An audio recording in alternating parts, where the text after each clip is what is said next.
of the game, and we have had rain the last couple of days, but the field was covered. One thing we noticed in the pregame was the turf is a little bit soft, especially on the infield area where they've covered it up and resodded it, and we saw the plant foot of some of the kickers slip. So we'll keep an eye on that for the kickers and the receivers. Of course, that's Bobby Bowden, the winningest coach in major college football history, and this is his 25th year bringing a Seminole team to a bowl game.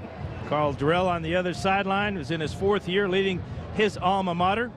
He was born across the bay in Alameda. He's the first coach in UCLA history to get his team bowl eligible in his first 4 years on the job.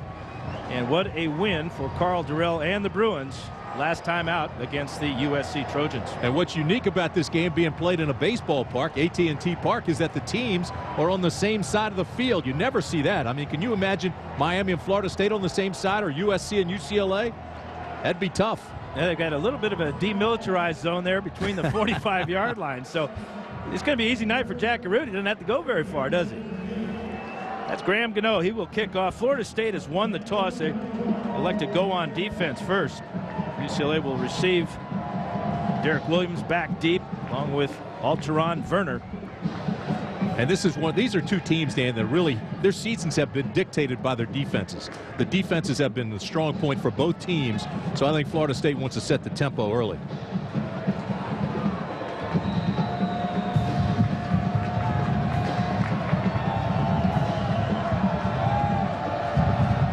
Graham Gano gets this Emerald Bowl underway.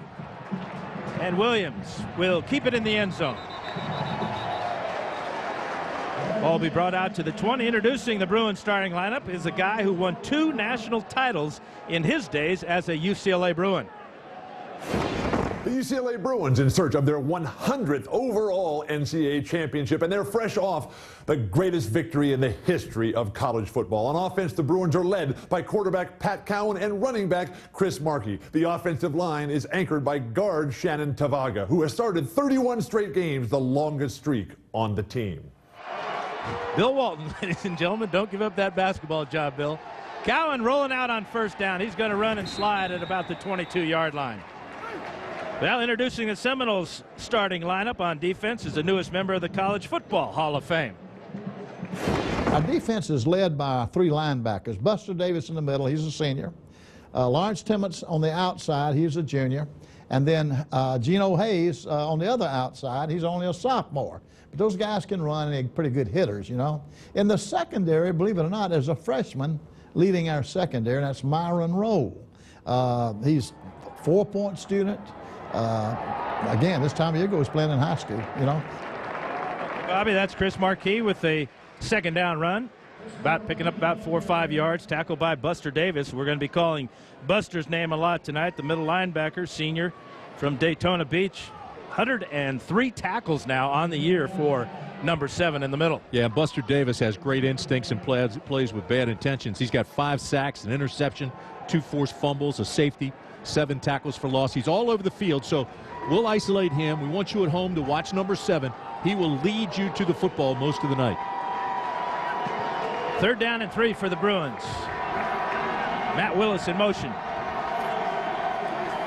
Fake to Markey. Cowan throws, ball knocked away by Tony Carter. Great job by Carter getting his right hand in at the last instant to knock that ball away. Another one of the young players, just a sophomore. Great timing, great break on the ball. Didn't wrap the left hand and swat it with the right. Terrific play. Watch him here. He reads it, closes on it, doesn't wrap the left, swats with the right. Just a little wrap.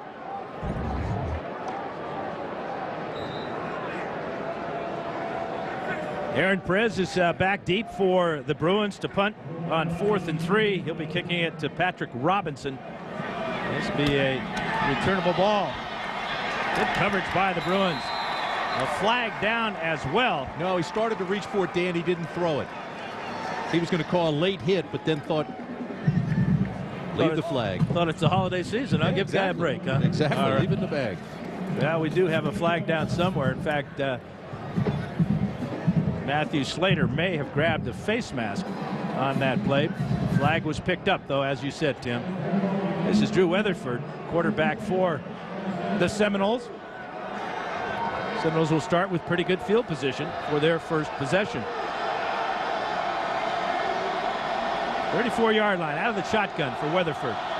Bruins looking to blitz, and here they come. They're picked up, and the ball is incomplete. Trying to get out to Dakota Fagg. Well, let's hear what Bobby Bowden has to say about his offensive starting lineup.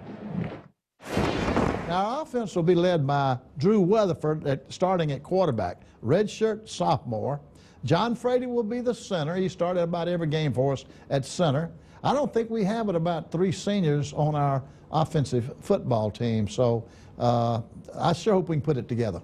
Because of injury, they have had to play a lot of freshmen this year. 17 freshmen have played for Bowden's team this season. Marcus Sims is in the backfield now with Weatherford on 2nd and 10. Good protection again, and this is Greg Carr out to the 40-yard line. And look at the strength of Carr as he pulls tacklers for a Seminole first down. Bill Walton has this to say about the Bruin defense, which wasn't too good on that play. On defense for the Bruins, the front 7 is anchored by the defensive ends, Justin Hickman and Bruce Davis, who are tied for 2nd in the nation in sacks. The safety is Chris Horton, who leads the Bruins in tackles. This promises to be a Bruin rout along the same lines as the 1972 men's championship basketball game between the Bruins and Florida State. Go Bruins. Good pressure that time by Justin Hickman. Pass complete to Dakota Fagg.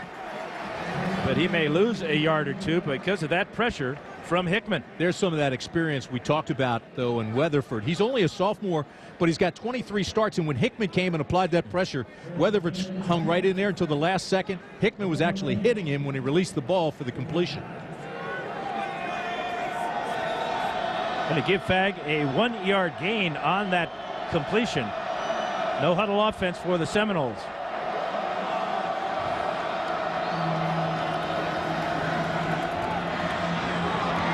That's Sims, and he's across midfield. Tackled by Rodney Van. And that'll be a key for UCLA is how does the secondary play today, Tim, with Rodney Van at one corner? Well, and Trey Brown on the other. They're 5'9", 5'11", so there's mismatches in their height with their tall receivers of Florida State. But watch who gets the best of this. Van came in to deliver the lick, but he got the worst of it. In the slot at the top of the screen is Lorenzo Booker. Marcus Sims is in the backfield with Weatherford on 3rd and 4.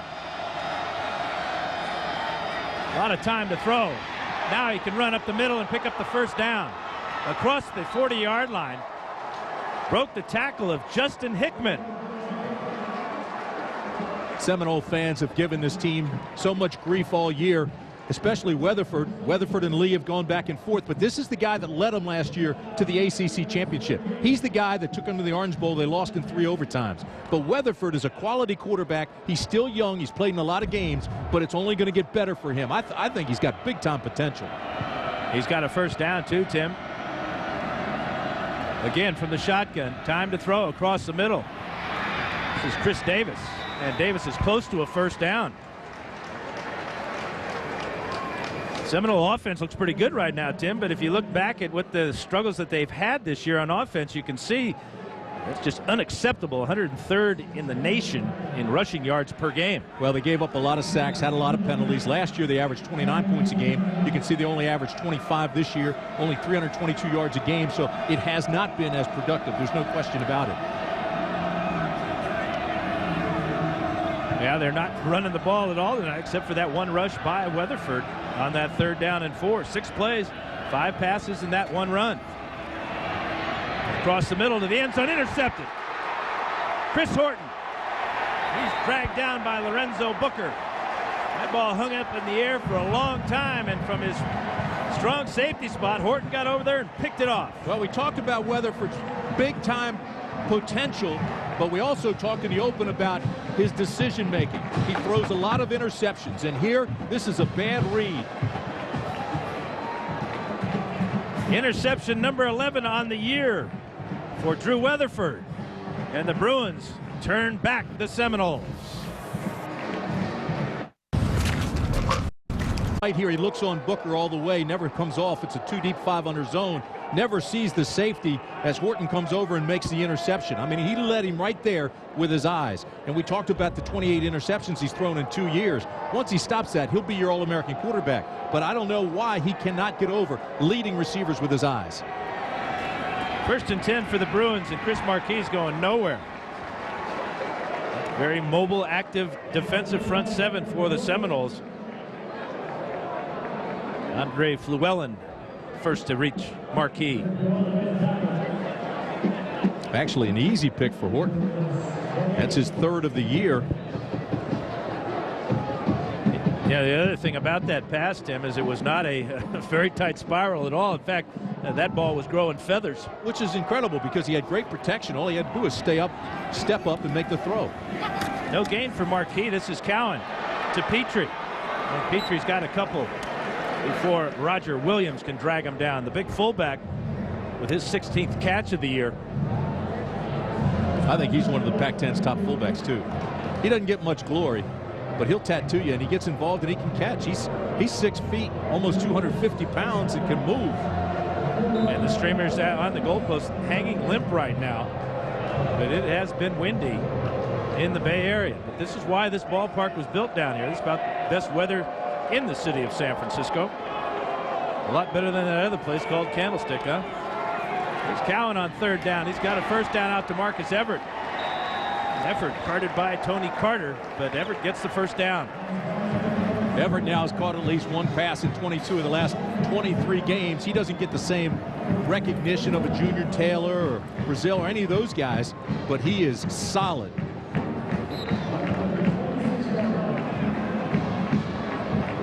.30 catches now on the season for Everett, but he has become Cowan's go-to guy. Yeah, he's 6'1". He's not one of those taller receivers, but he does run great routes.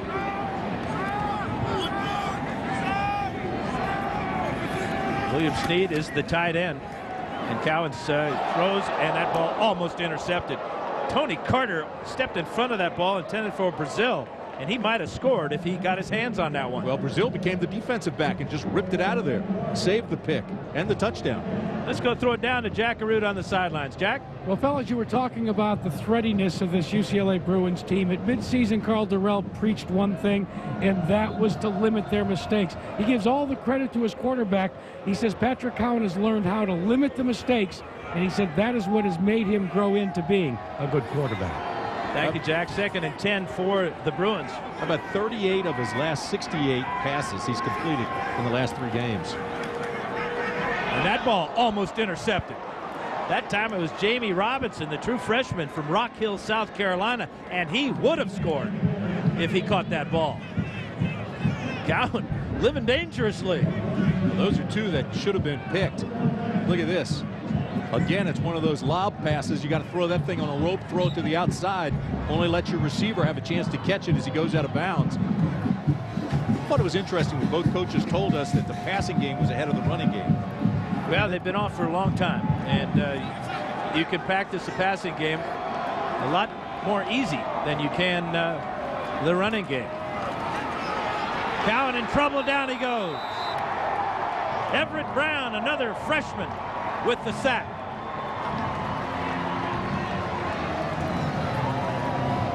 When you play this Seminole defensive front seven, that quarterback's clock has got to be ticking just a little bit quicker. Big old 99, 6'4", 245 pounds, and he just breaks through.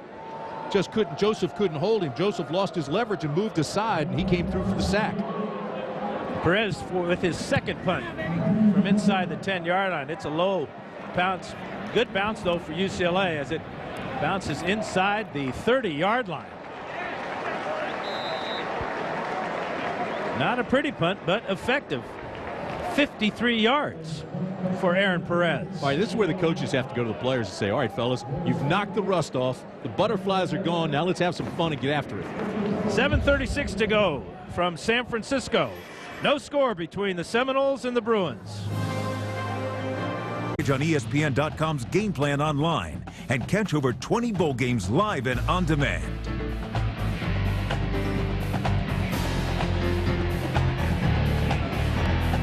San Francisco, Oakland Bay Bridge. This is as picturesque a spot for a ballpark as you will find anywhere. Seminoles with their second possession, again with decent field position at the 28-yard line. Cedric Holloway in the game at fullback. Lorenzo Booker behind him in the I formation. And they fake it to Booker. And the quick pass outside is too far for Holloway. Again, a passing play, Tim. Well, there's no question that's the game plan, and Weatherford comes in now. He's 4 for 7, but he does have that interception. They moved the ball the first drive and really had an effective drive until he threw that pick. Bobby Bowden told us the other day, Weatherford's his quarterback. He's been his quarterback. He's going to stay with his quarterback, good and bad. He wants him to go tonight and have a pretty good game. I'm not sure Weatherford can afford to throw any more red zone interceptions, though. 2nd and 10. Under center, Holloway in motion. And here's the hand to Booker for his first carry. Chris Horton, the safety who made the interception with that tackle. This is why Florida State got to this record of 6-6, 3-5 in the ACC. Beat Miami in the season opener as Sismacia made the field goal. And then the quarterback rotation we talked about, Tim. Well, Xavier Lee played a lot. They tried to put them both in the same game. Offensive coordinator Jeff Bowden, we talked about, announced his resignation. 25th straight bowl appearance for Bobby Bowden, but he's on the verge, if he loses here tonight, have his first losing season since 1976. No gain for Booker, so this will be another 3rd down. This one's a long one. 3rd and 10, 3-man rush. Now Taylor comes on, makes it a 4-man rush. Booker's got it on the outside. First down, midfield, 40, out of bounds, inside the 35-yard line. Greg Carr with an outstanding block got Booker down that sideline. And they stopped that aggressive defense with a little weak fake and just slid him through the gap and out into the flat. And nobody was home. There he goes, sliding out into the flat. Carr had already taken the cornerback deep. And Booker, who is an outstanding receiver, off to the races. A big gain there and a great read by Weatherford. Well-designed play against a very aggressive UCLA defense. They'll run themselves out of the play if you allow that time. 39 yards for Booker on that 3rd and 10. This is Davis in motion, and he's got it on the end around. Holloway with the block, but good pursuit by Bruce Davis, number 44 of the Bruins. Very active defensive ends for UCLA, Bruce Davis and Justin Hickman. We've seen them active already this evening. Well, each have 12.5 sacks. They're both tied for 2nd in the nation with those sacks. 2 of their more experienced players. Hickman has actually started 27 straight games, but they aren't that big. They are quick. And their mission is to knock around the quarterback, as they did with John David Booty of the USC Trojans. 2 yards for Davis on that carry. Here's Weatherford under pressure. He's going to throw deep to Carr, out of bounds. Greg Carr couldn't quite get his legs underneath him to get up in the air at 6'6", guarded by Rodney Van at 5'9".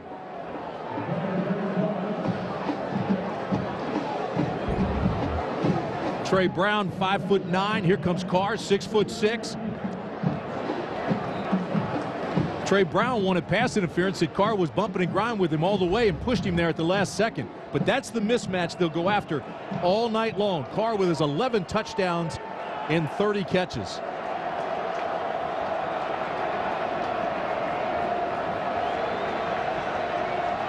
Better production on 3rd down tonight with that 2 for 2, including the 39-yard gain by Booker. There's another 3rd down, another incomplete pass from Drew Weatherford. Greg Carr, the intended receiver. Alteron Werner, the true freshman, with the coverage. And there again, same philosophy. You're going after the 6'6" guy, and Werner's only 5'10". Trey Brown was blitzing on that play. One thing these little corners do, though, is they get great leverage. They play you inside out, and they try to break on the ball. I mean, they really do have solid technique. Decision time now for Bobby Bowden. Do you bring out your field goal team and try a long field goal?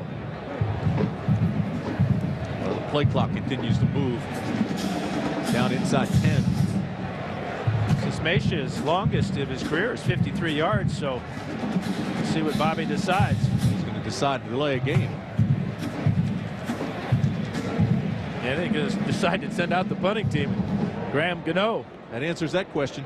Well, I'm not so sure. I wouldn't have given Sismacia a shot there. Now the Bruins are going to say they're going to refuse the delay of game. 4th down. Smart move by Carl Durrell.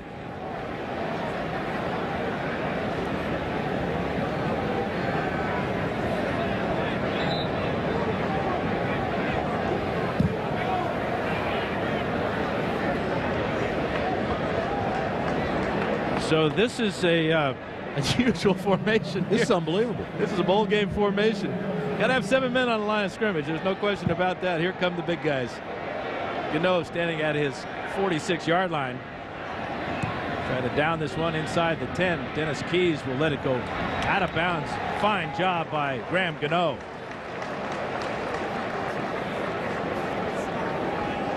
Well, they almost had a delay game there as well. When they finally got the punt off with 2 on the play clock. Wanted to pin him deep, did. Little chess game played by the old KG veteran, Bobby Bowden. We're in San Francisco at the Emerald Bowl. 5:35 to go in the first quarter. No score between Florida State. Sadly.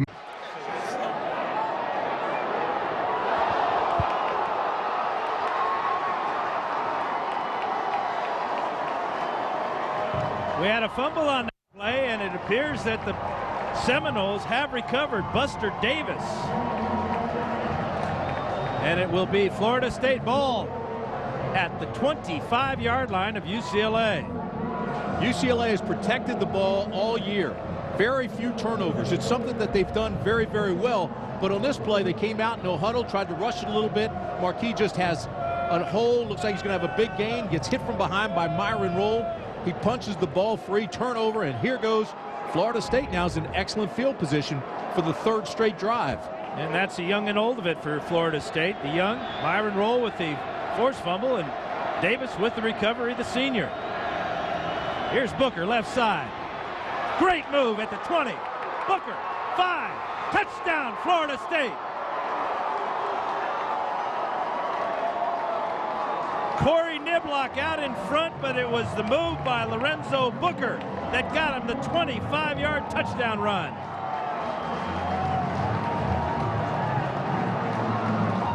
Booker's Southern California kid told us yesterday, we had lunch with him, he wanted to have a big ball game. Really never had that breakout game. Came in as the #1 high school recruit in the country. He's got 525 yards this year. That was an outstanding move he put on when he got into the secondary, and great blocking to wall it off for him. Gary Sismacia with the 7th point for the Seminoles as they take advantage of the turnover in just one play.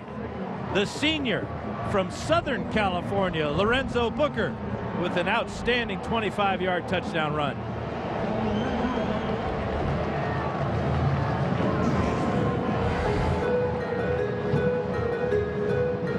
Lorenzo Booker has put the Seminoles on top. 4:50 to go, first quarter. 7-0 Florida State. Of Buster Davis when he was just a wee lad in the Weatherfords. 7 boys, 2 girls. A fine family. So he knew the meaning of a depth chart before he ever got into football. There's Lorenzo Booker on the sidelines from Oxnard, California. Had to educate some of his teammates who've never been out to Northern California about the differences.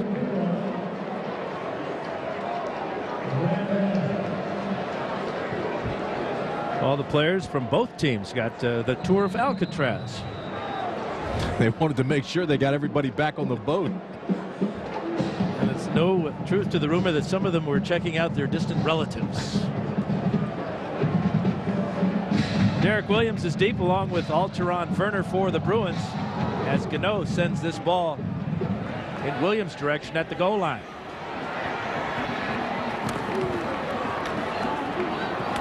Spinning out to the 20-yard line and about to the 22.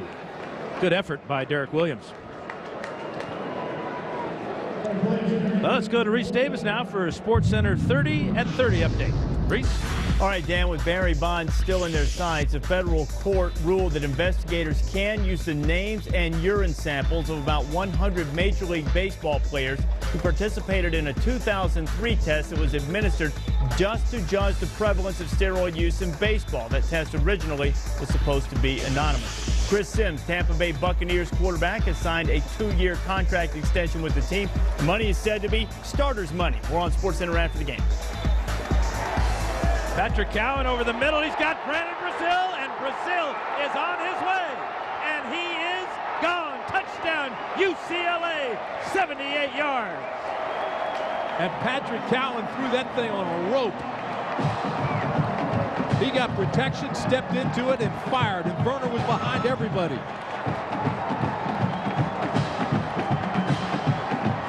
Watch Brazil, who gets behind everybody. Here's the protection up front. He sees him right away. Steps into it. They had two receivers, and Brazil just takes that middle in between the two safeties and off to the races. Good read, great throw, terrific speed to score. Career-long pass reception for Brazil. Justin Medlock adds the 7th point. We've got some fireworks here at the Emerald Bowl. The great thing about that pass play, Tim, is the way Cowan got back, set his feet, and just let that one rip. He really did, too. And Brazil gets his 21st reception of the year. But how about the speed? He is their speed guy, and now tonight may be their go-to guy. Back-to-back one-play TD drives in the 5th annual Emerald Bowl. Brazil in the end zone, tying the ball game up at 7. How proud are you? How strong are you? How imposing can you be? The best way to prove yourself is to play in a game like this. USC, Michigan. In the granddaddy of them all, the Rose Bowl game, presented by Citi, New Year's Day. Guys, that big run by Brandon Brazil did take its toll on the running back, on the guy, though, as he caught that pass and then went on. He cramped up near the end and had to get some medical assistance here on the sidelines during the break. His left rear quad really started to cramp up. It's very damp, as you guys know. And boy, if it starts now, it's hard to get rid of those cramps. I think the quad's just catching up to him. He was so fast to get into that end zone, 78 yards. Yeah, that was the longest pass play for UCLA this year, and also the longest one allowed by the Seminoles this season. Outran his quad. Michael Ray Garvin, who was beat on the play, bringing that ball out just shy of the 20-yard line.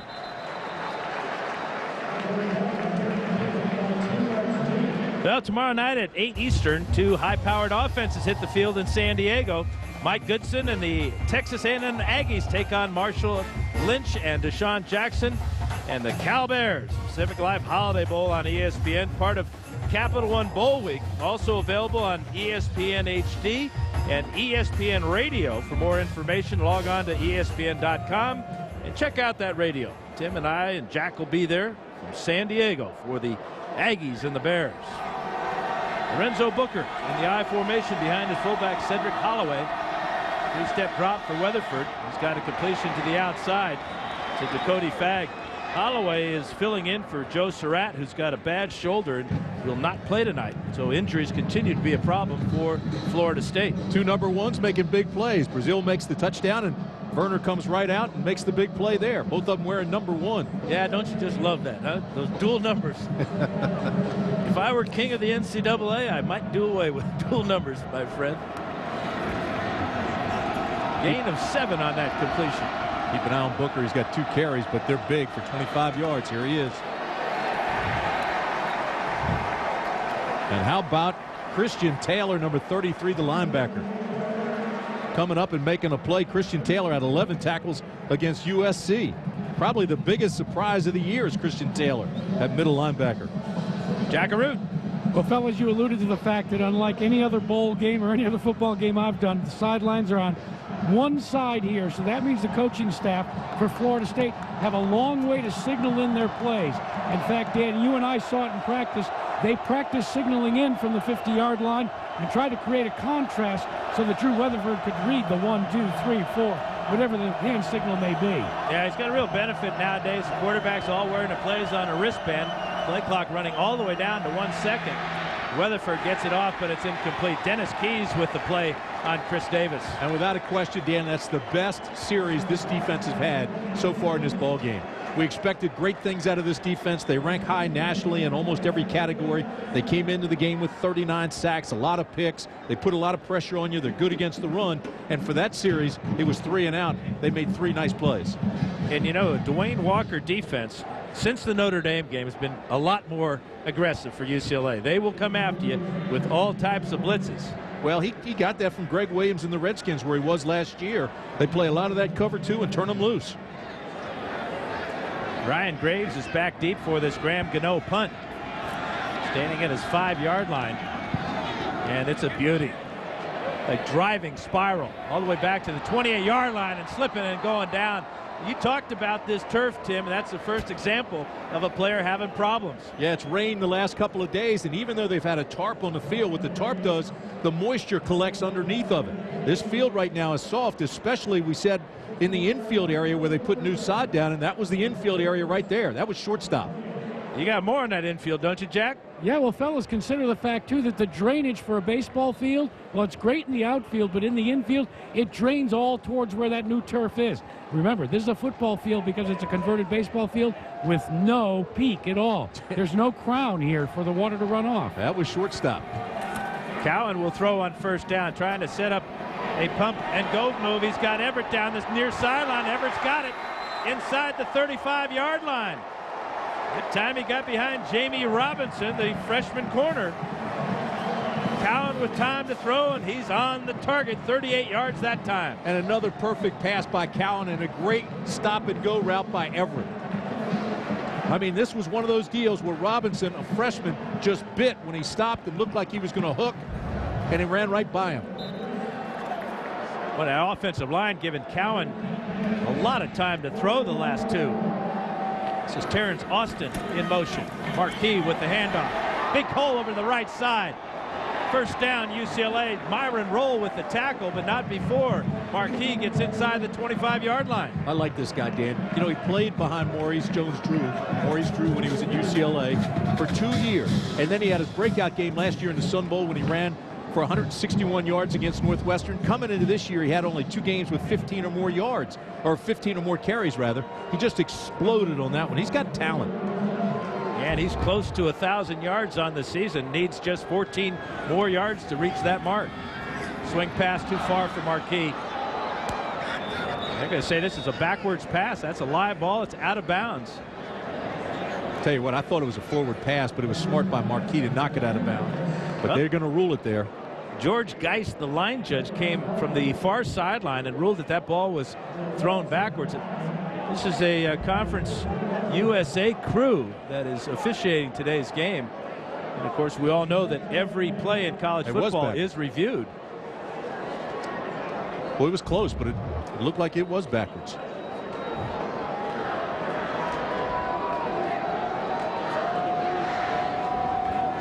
Loss of 9 on that backwards pass.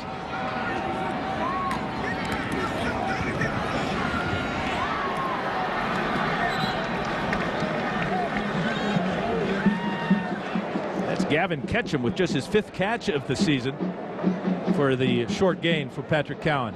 You know, Ketchum's another one of those young kids. He played every game last year as a freshman. Played a lot this year. But he gives them a big target, and they're just trying to develop him slowly. 6'4" guy. And they're also going to try to get a couple of freshmen involved in the passing game. Terrence Austin and Jeremy McGee had a lot of practice time the last couple of weeks down in Westwood. Logan Paulson in motion. Fake to Marquis. Pressure. Throw to Marquis. Too low. Pressure from Gino Davis, the linebacker, on the blitz. Gino Hayes with the pressure, rather. And a good job by Cowan to get out of the pocket and just throw it away. He feels the pressure. His guy's not open. There's Hayes. And so there is no reason in college football a guy should take a sack unless the guy comes so quickly you really have no shot. But for the most part, they can get out of the tackle box and just throw it away. This is Justin Medlock from 46 yards out, the #1 kicker in the NCAA. All-American. 20 of 30 on the year. This one is good.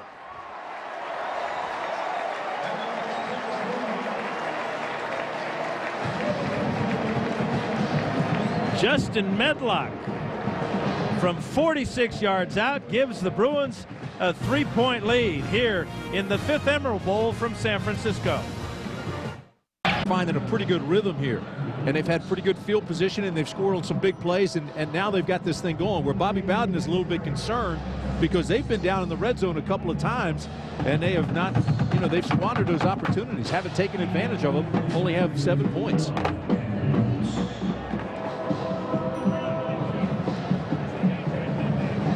Back deep for the Seminoles will be Jocelyn Shaw and Michael Ray Garvin.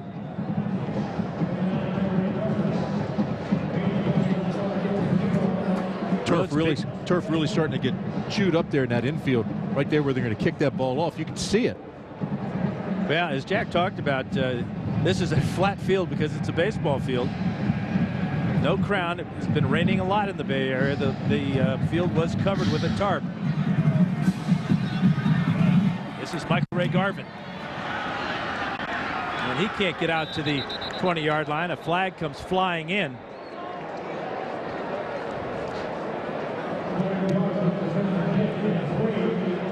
Corey Bosworth got in there and made a nice tackle related to the Boz.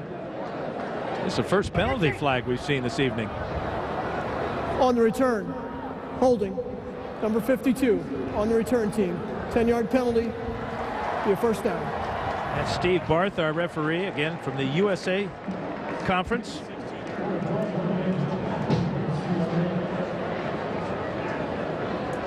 And you can see how far the Seminoles have to come off their bench. They're huddling at the 45-yard line. But Dan, this has killed them all year, penalties like this. I mean, it's a young Florida State team, but they had 84 penalties this year for almost 700 yards.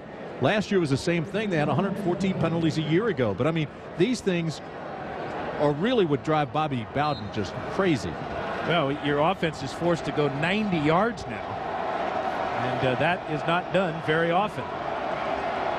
Weatherford in the shotgun formation on 1st and 10. Rolling right, throwing quickly to Chris Davis. And Davis, great quickness and speed, gets out to the 22-yard line before Dennis Keys pushes him out there.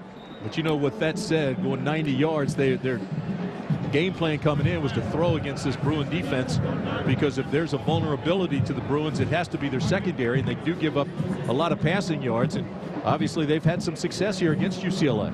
That's the end of the first quarter. Greg Booker scored on a 25-yard run for the Seminoles.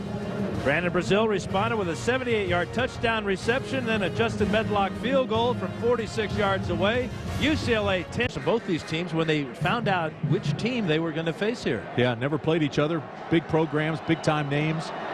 This really, I think, turns out to be one of the best matchups in the early bowl season here in the championship week, bowl week.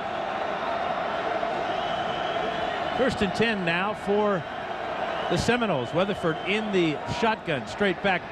Immediate pressure, has to throw the ball away. Chris Horton, strong safety blitz, almost got to him.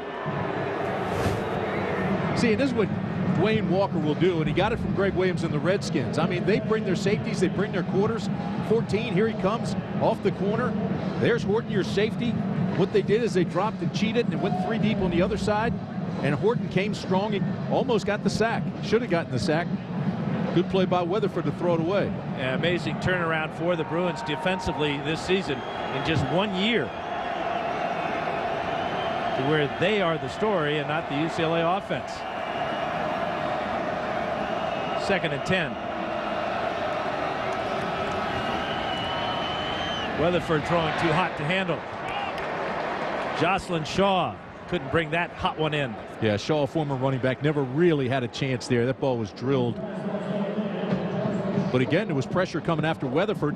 He read it at the line of scrimmage. Looked like the wide tackle 6. I mean, they had everybody up there. That's what we're talking about. This is Dwayne Walker, first year as defensive coordinator here for the Bruins. And if Carl Durrell has his way, he'll be here for a long time. And what that doesn't show, they've had 12 interceptions, 39 sacks, 96 tackles for losses, and 14 fumble recoveries. They force turnovers. They make it uneasy for the quarterbacks. Just ask John David Booty. Weatherford with nobody to fake to. Now throws across the middle, got Chris Davis. Davis bails out his quarterback, the senior from St. Petersburg. First down, Florida State. Yeah, and give Weatherford time. He got the credit for buying the time, but Davis worked hard, adjusted his route, and actually skated over there with him and got in his line of view. Davis is a big-time receiver. You know that? Great route runner, go-to guy, 47th catch of the year. But look, Weatherford rolls right. Davis skates with him all the way from the other side. Clears into an open area. And although they're blue jerseys all the way around them, they move the chains. 12 yards on that 3rd and 10. Another 3rd and 10 they convert. Here's Booker. Bouncing to the outside. Outrunning the defense. 40. Dives out to the 45-yard line. And that's going to be enough for a first down. Alteron Werner finally get him out of bounds. Jack, this is some running back, Lorenzo Booker. Well, and remember, this is Lorenzo Booker's coming home party, so to speak. Although he's from Southern California, Bobby Bowden said to us he wanted to see Lorenzo to have a big game. Why? Because he came out of California almost virtually all world, but he has underperformed at Florida State. He's playing in front of a pretty big clan tonight, though. 128 tickets for Lorenzo Booker. He said he really had to work hard to get them all fitted in. I bet he did, Jack. 3 receivers for Weatherford. He's going deep down the right sideline. Jump ball incomplete. Greg Carr, the 6'6" wide receiver, guarded by Trey Brown. And Carr said, "Get the ball up higher, Drew. Let me out jump him." You know, to finish that story on Booker, we had lunch with him yesterday, and he was telling us he actually thought about coming out early and going to the NFL last year, but he was told by scouts, people in the know, he'd have been a first day guy, but it would have been late second round, early third maybe. But he wanted to stay, wanted to improve his chances of being a first-round draft pick. And although he hadn't had that many carries this year, NFL loves him because of his speed, because of his receiving ability. And we saw the juke he had on the touchdown run. He's got some moves. That's 3 very good assets you just mentioned there, Tim. Weatherford pressure again, but he gets off the screen to Booker, and Booker's got something happening here. 30-yard line. Horton drags him out of bounds there, but that was well executed by Drew Weatherford and Lorenzo Booker. Booker showed you the burst there, and he showed you the capability that it has. We saw him earlier on a pass route where he sold it. He made it look like he was going to run and slid into the flats. This time it looks like he's going to block, just slides right out, and look at all the open area he has. And then he explodes, throws it into a different gear, gets into the secondary. Horton has to take him down the safety, but folks, he can flat out fly. Jack talked about Bowden wanting to see him have a big game. Well, he's having a big first half so far. Here he goes right up the middle, across the 25-yard line. He hit that hole hard. And that's the other thing. I mean, he knows the difference between come here and sick him. He'll lay a lick on you. He's not afraid to go up in there in that front 7. Is that what the difference is? That's part of it. I got a bad dog at home that has not got that concept down yet.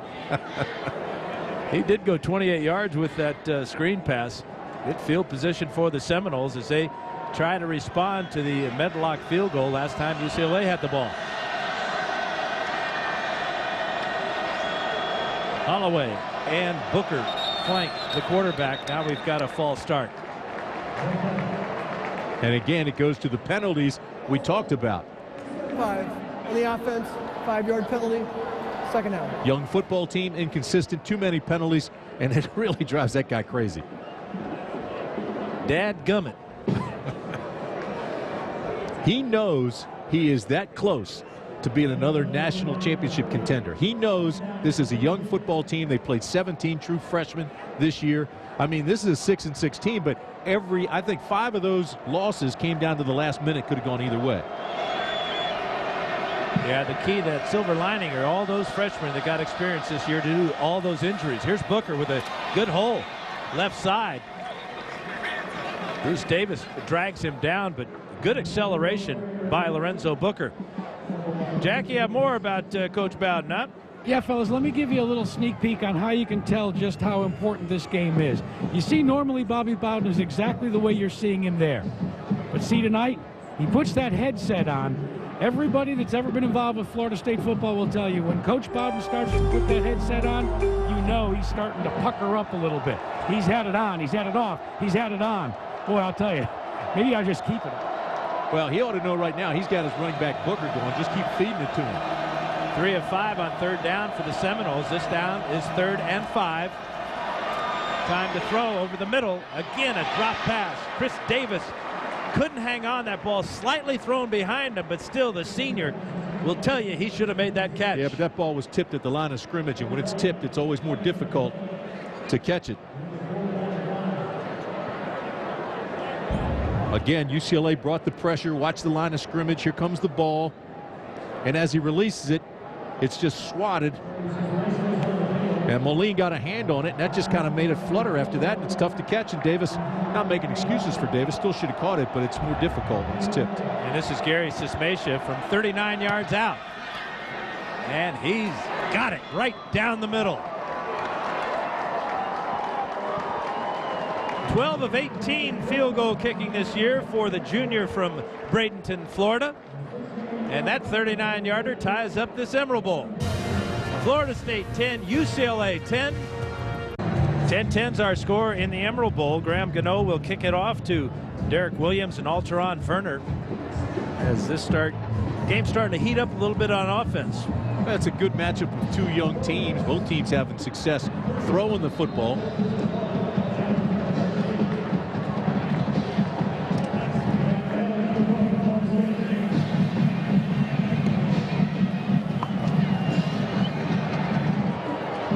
That'll be Williams hesitating just a bit. He's across the 25-yard line. Good kickoff return for Derek Williams.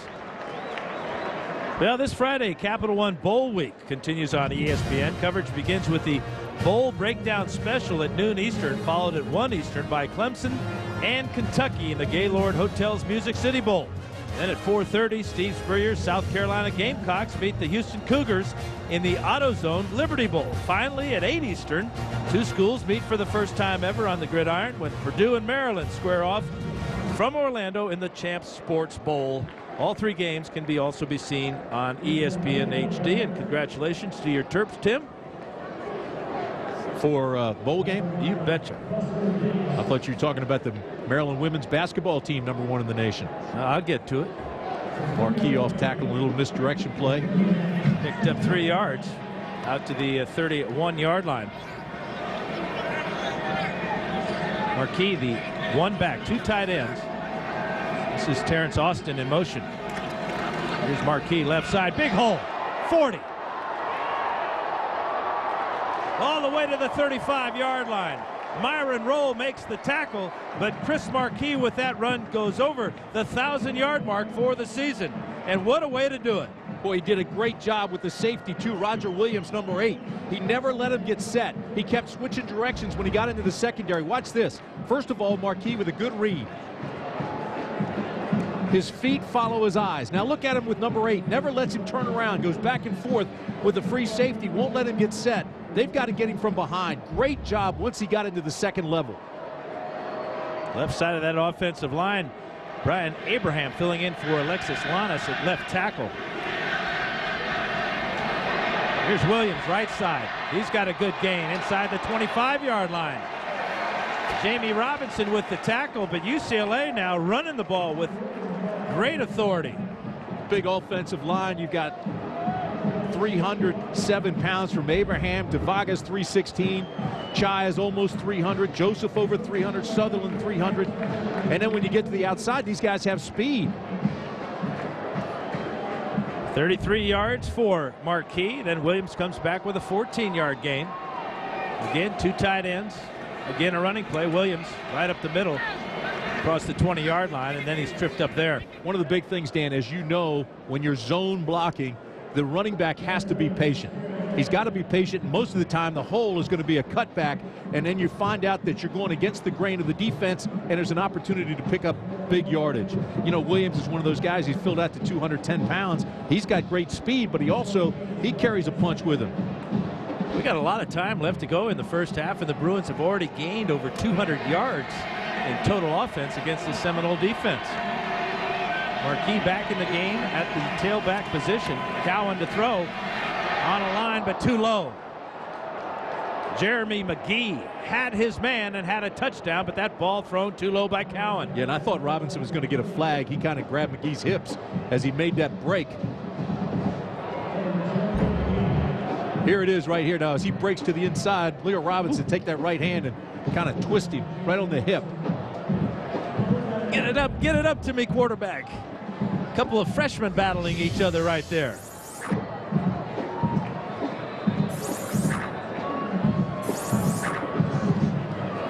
Both teams picking up a lot of yards, a lot of success passing. And Florida State has called their first timeout of the first half.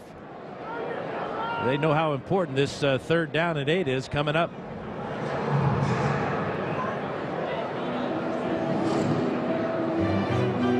Well, when we come back, we'll see what the Bruins will dial up on 3rd and 8 from the 20-yard line.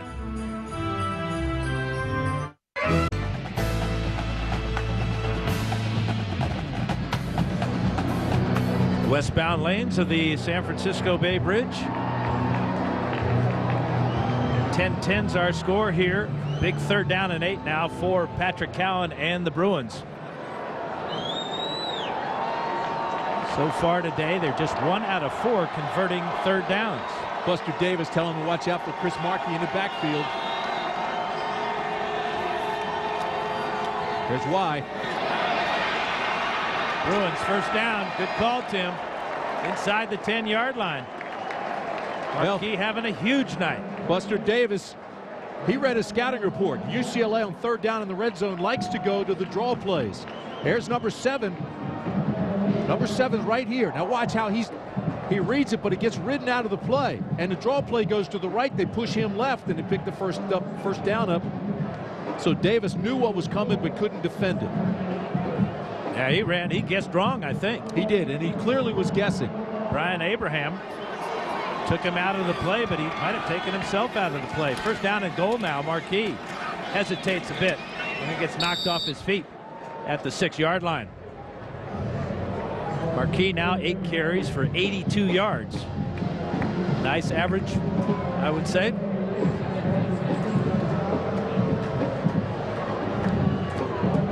Also, their leading receiver is Markey, and he's trying to become the first Bruin since 1962 to lead UCLA in both rushing and receiving. Kermit Alexander was the guy way back then.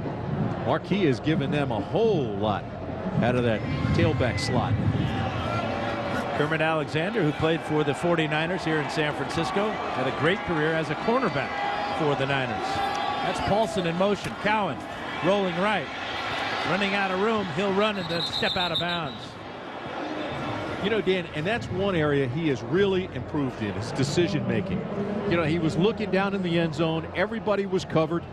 I think he was trying to go to Petrie, who was running an out pattern. His fullback had slid down into the back of the end zone, but there was a defender there. So here he is. He's looking into that corner. He reads that he's covered. There's Petrie, number 32, and Cowan just runs out of bounds. Good, solid decision. I'm not sure I want to run a rollout, though, to the short side of the field. You really cut down on the room and your options for a right-handed quarterback. Unfortunately, though, it was a play called to that side. 3rd and goal from the 7. Straight back this time for Cowan. To the end zone, high to Junior Taylor. Touchdown, UCLA!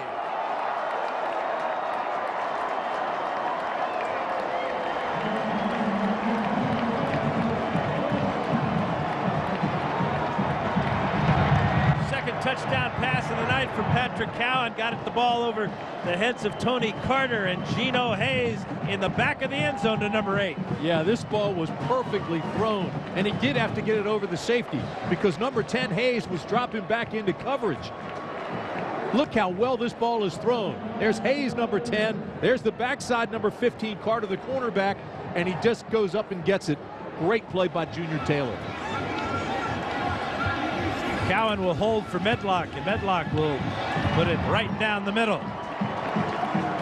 Ben Olsen thought that he should have been the quarterback at the start of the year. They instead went with Ben Olsen. He had to wait his chance. When Olsen went down with an injury, Cowan came in and has not given the job up since. And Junior Taylor, the senior from Mesa, Arizona, with his 9th career touchdown, puts the Bruins on top by 7. In San Francisco, wind has died down almost to just a whisper at the goalpost. Fireworks. Junior Taylor with a sensational catch in the back of the end zone. Put the Bruins back on top.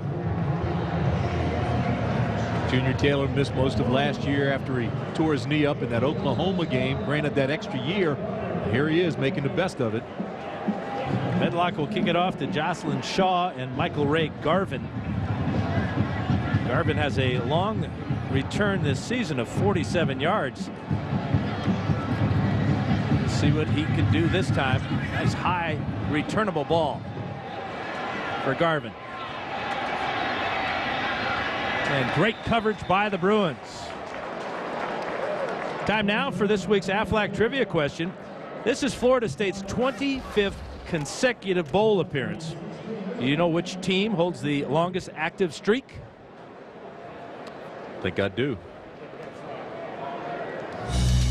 Yeah, well, if you don't know, check it out in the ESPN College Football Encyclopedia. 1,629 pages. I got one of these as a stocking stuffer this year, and it ruined my stocking. Did you? I saw where you were highlighting some of the pages. See that? It's got all the information you could ever ask for about college football. Have a flag down on that play, so the Seminoles again with a costly penalty on a kickoff return. They'll start deep in their own end of the field. This one will start at the 8-yard line. That's one of the things they got to fix, those penalties. And they're fixable. Weatherford, shotgun formation. Booker on the draw play, gets across the 10-yard line out to the 12-yard line. Pickup of 4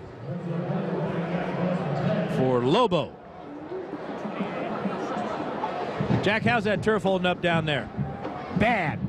That's about the best thing I can say. It has gotten so bad, fellas, in fact, that during timeouts with Florida State down in this area, they have sent their team managers out during each break to try and pound some of it back in. I don't know where the turf squad for the arena's gone.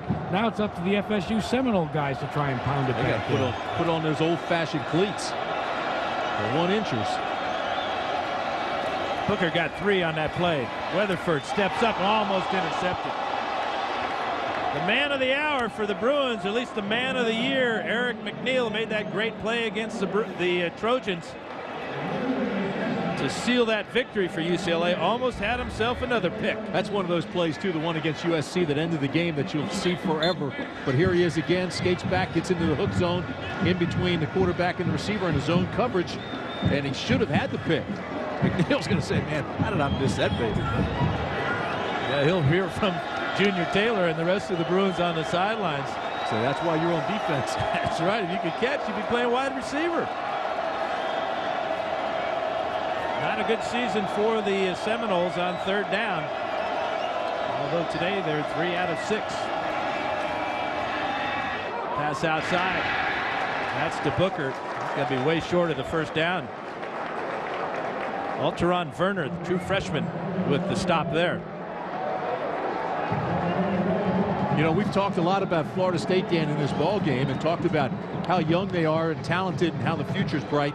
How about the Bruins? I mean, that USC win we were just talking about could be a program changer for Karl Dorrell. And how about if he beats Pete Carroll and comes in here and beats Bobby Bowden? I mean, those are 2 huge wins that could set this young team on the path for something big. Well, and the win over USC really legitimized Karl Dorrell as a head coach at this level. Outstanding job by him and his staff to win these final 3 games of the season and now put themselves in position to beat a team like Florida State. This is Ryan Graves across the 40 down to the 36-yard line for the Bruins as they continue to put pressure on Florida State. Let's take a look back at the season for the UCLA Bruins. 7-5, 5-4 in the Pac-10. So we talked about they won 4 of their first 5 and then stepped up in competition when they got to conference play. After Ben Olsen was injured, Patrick Cowan came on. And then there's those 4 losses in a row: Oregon, Notre Dame, Washington State, and then Cal. But in these last 3 games, Dan, they only gave up 28 points, and they scored a lot of points. This is Terrence Austin on the end around. In those last 3 games, Pat Cowan completed 38 of his 69 passes, had 4 touchdowns, only 1 interception, and this is only his 8th college start. So, I mean, he continues to get better. That's when they went on that little run and finished 3-0. And he's got 2 touchdown tosses this evening. A 78-yarder to Brandon Brazil, and we just saw him hit Junior Taylor from 7 yards out. Bruins with great field position now at the 29-yard line. Austin got 7 on that end around. Here's Marquis. A big hole right up the middle again. All the way to the safety. Roger Williams had to bring him down. Marquis is one of those guys. He doesn't fumble very often. They only had 8 fumbles all year, but he had that fumble earlier in this ball game that led to a Florida State touchdown. And so I'm sure he's very conscious of that. He's trying to make up for that, protecting the football, but really exploding now through those holes. Robert Chai leading the way. Chris Joseph, the right guard. Noah Sutherland doing a good job as well. Chai was at our table at lunch yesterday. He doesn't look like a 300-pounder. There's the fake to Marquis. Cowan with a lot of time. Now he'll run. And he'll slide across the 20-yard line. Getting down before Lawrence Timmons can get to him. That's the first time we've called Timmons' name tonight. And he's an outstanding linebacker with great speed and hitting ability. This is something that Cowan has learned, especially after the USC game when he was just tattooed. Get down early. I mean, the hit he took against USC, that's one of the biggest I've ever seen. And then Timmons, of course, you mentioned, he's a big play guy. He can really go after it. He's got a pit bull. Yeah, he's just a mean, good guy off the field, but on the field, he is all business, tough. Second leading tackler for Florida State this season. Here's Marquis. Another huge hole right up the middle. Michael Petrie leading the way. That offensive line is leading the way as well. UCLA is rolling. Last 3 possessions, touchdown, field goal, touchdown, and now they're on the 11-yard line of the Seminoles. And look at this hole they create. Instead of the zone blocking, this time they man up, they push out, they open and create that center drive. He gets the lead blocker up there with him. That's old-fashioned football right there. And you can see seal and deliver. Gino Hayes had trouble with the turf as he was slipping as Petrie was blocking him. Good move that time by Marquis. He gets inside the 10. You know, Timmons with the tackle. Dan, he's one of those hide-and-seek guys. We talked about how big that offensive line is, and this is not a big football team, UCLA, but the offensive line is big, it's solid, and Marquis only 5'10 and a half. So he's a hide-and-seek runner. He hides behind those big offensive linemen, seeks a hole, then explodes. So we got come here and sick 'em and hide and seek 'em. The junior from Luling, Louisiana, Chris Marquis. Over exactly, well, he's over 100 yards now. 11 carries, 101 yards for number 28. Good pass out here to Logan Paulson inside the 5-yard line. Cowan very cool with pressure right in his face. Paulson, the tight end. Keep in mind, UCLA lost a great tight end, Mercedes Lewis. Mercedes went to the NFL. Before that, they had Mike Seidman, who's playing down in Carolina. So they've had great tight ends here the last several years at UCLA. And Paulson is another one of those guys in that mold, 6'5", 250. He can be a weapon, and Carl Durrell now wants timeout. And he'll take it. 3rd down and 3 now for UCLA. First timeout of the first half for the Bruins. 3:25 to go in this first half. Bruins on top and threatening. Think you know Florida State University? Our faculty include smart football, Tim. Well, we're seeing him grow up. I mean, you can see it in this ball game. He's gained composure. He's gained confidence. This game started out, he was trying to get his feet under him. Here he gets sacked. But watch when he comes to the sideline. He's designing plays. He's taking leadership. He's talking to his receivers. Comes back out, and he throws a strike to Brandon Brazil. And that ball was on a rope. Then he comes back and finds Junior Taylor. Throws it over the safety and under the cornerback. Perfect throw for Cowan. And we're seeing a guy in his 8th start grow up. And as the last 3.5 games now, he's completed 44 of his last 79 passes. That's big time with only 1 interception. And those 2 touchdown passes were great throws. You know, we'd say that a lot, a great throw, but the long one to Brazil right in stride, and then the high one to Taylor at the back of the end zone. Just beautiful, both of them. Here's Terrence Austin in motion. 3rd down and 3. Marquis right side. And he's not going to get down to the first down. This will be decision time now for Carl Durrell. Needed to get to the 1-yard line for the first down. It's about as loud as UCLA fans have been all day. They want him to go for it tonight, but he's going to send the field goal guys out. Now, when you've got a field goal kicker who's almost Mr. Automatic, Justin Medlock, He's hit 27 of 31 field goals this season. With only 4 misses. I mean, he leads the nation. And he's hit his last 8 in a row. This one from 19 yards out. Cowan to hold. Riley Jondal will snap it. Perfect snap, perfect hold, and a perfect kick for Karl Dorrell and the Bruins. Now, earlier we asked you the Aflac trivia question. This is Florida State's 25th consecutive bowl appearance. Which team holds the longest active streak? Hail to the victors. That's right, Michigan with 32 straight bowl appearances. I tell you, that'll be a great bowl too. Michigan and USC in the Rose Bowl. Terrific matchup. Both of them thought they had a chance at the national championship. Both thought they deserved the national championship. Instead, they play each other in the granddaddy of them all. That's nice. That's big. Not a bad consolation prize, huh? No, sir.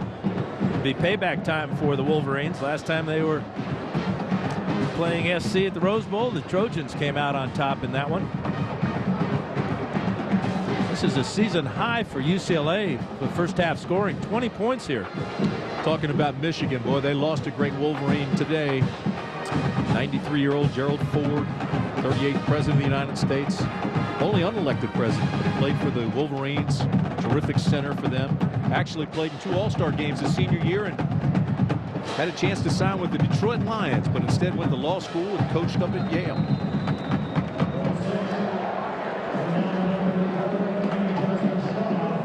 He was 93 years old. Wow. Yeah. And of course, the Wolverines lost Bo Schembechler this year before the Ohio State game, so been a rough one for the Maize and Blue. Big kickoff by Justin Medlock will go out of the back of the end zone. Let's check in now with Reese Davis. Reese, how you doing? Doing great, Dan. Coming up on the Smith-Barney halftime report, there has been a breakthrough in the government's investigation into the use of performance-enhancing drugs. We'll give you the latest on that. Also, look at some Florida State players and their NFL prospects and tell you which teams have a little something to prove in the next couple of days during bowl season. Desmond, Todd, and Mark all join me. We'll see you in just a few minutes. All right, Reese, thanks a lot. 1st and 10 now for the Seminoles from the 20. Here's Booker on the right side. Blocked by Holloway, and Booker down the sideline, and Booker gets out of bounds.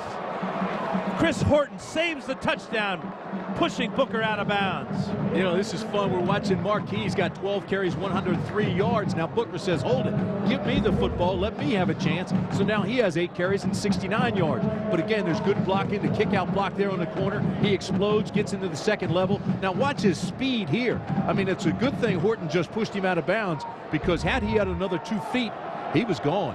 25 yards there for Booker. And here he goes again. Inside, and a whole bunch of blue shirts jump on his back. Talked about Booker having 69 yards rushing. He's got 70 yards on 3 pass receptions. So he's going out in style. His last game as a Seminole. Terrific first half. Absolutely. So all the talk was defense before this ball game. But it's a preview, I think, of next year. I mean, I think both of these teams are going to be really big-time contenders. And they probably won't get the recognition preseason because of their records this year. But, I mean, they're young and talented. Well, Booker slips before he gets the handoff, but rights himself, picks up a first down, gets into Bruin territory inside the 45-yard line. Alteron Werner with the stop.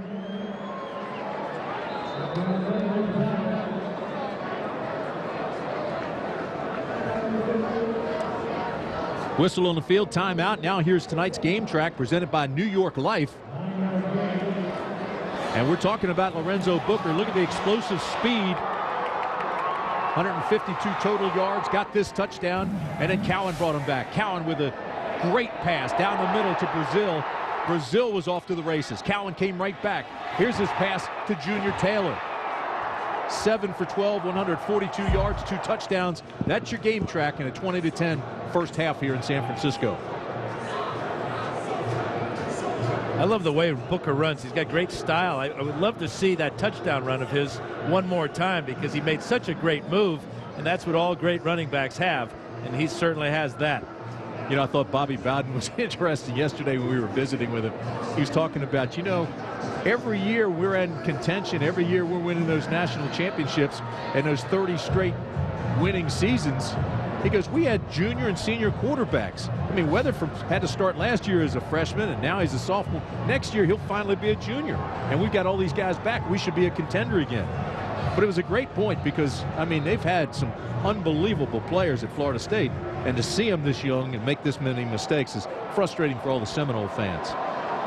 It'll be interesting to see who the new coordinator will be and what type of offense he runs. But we know that Bobby Bowden will have a big say in the type of offense. Fake to Booker. Weatherford down the middle to Carr, and Carr could not quite get to it. The Capital One Bowl Week continues tomorrow on ESPN, beginning with the Bowl Breakdown special at 4 Eastern. Then at 4:30, Oklahoma State beats Alabama in the Petro-Sun Independence Bowl. Finally at 8 Eastern, two high-powered offenses square off in San Diego. And Texas A&M tackles Marshawn Lynch and Deshaun Jackson and those Cal Bears in the Pacific Life Holiday Bowl. Both games are also available in high definition on ESPN HD, and you can also catch it on ESPN Radio with Tim and Jack and I. 2nd and 10 for Weatherford. He's throwing deep again, and he has a man, and a flag will come down. Brett Lockett just saved a touchdown for UCLA because Greg Carr was going to run under that one and score a touchdown for Florida State. And that's a great defensive play by Lockett. You're exactly right, because the way the college rule is, it's 15 yards. So do you take the touchdown or the 15 yards? Forget about it. He's behind you.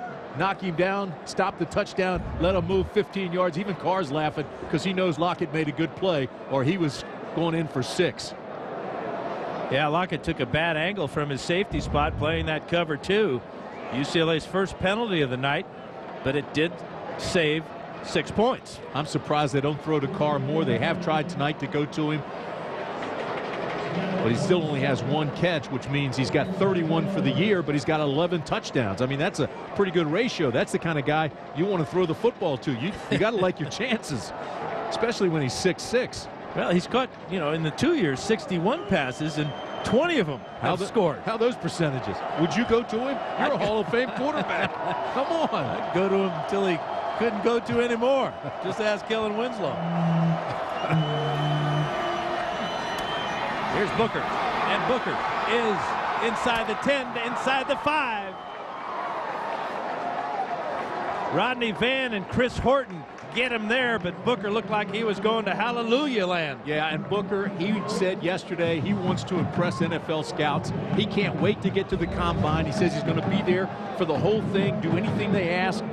But this is one of those deals where he has so much talent. Just he could feel the blue jerseys and just, again, takes that thing away from him and uses that speed to distance himself. That was a screen pass to the right. He said, heck with that, I'm going left. Here's Matt Dunham, the true freshman fullback. He refuses to go down, but he is stopped. That's another thing you cannot coach, that instinct to go to daylight. I mean, he felt the blue jerseys. He felt guys behind him and went the other way. That second timeout now called, or actually that's the final timeout. Florida State now, 35 seconds to go. Ball inside the 5-yard line.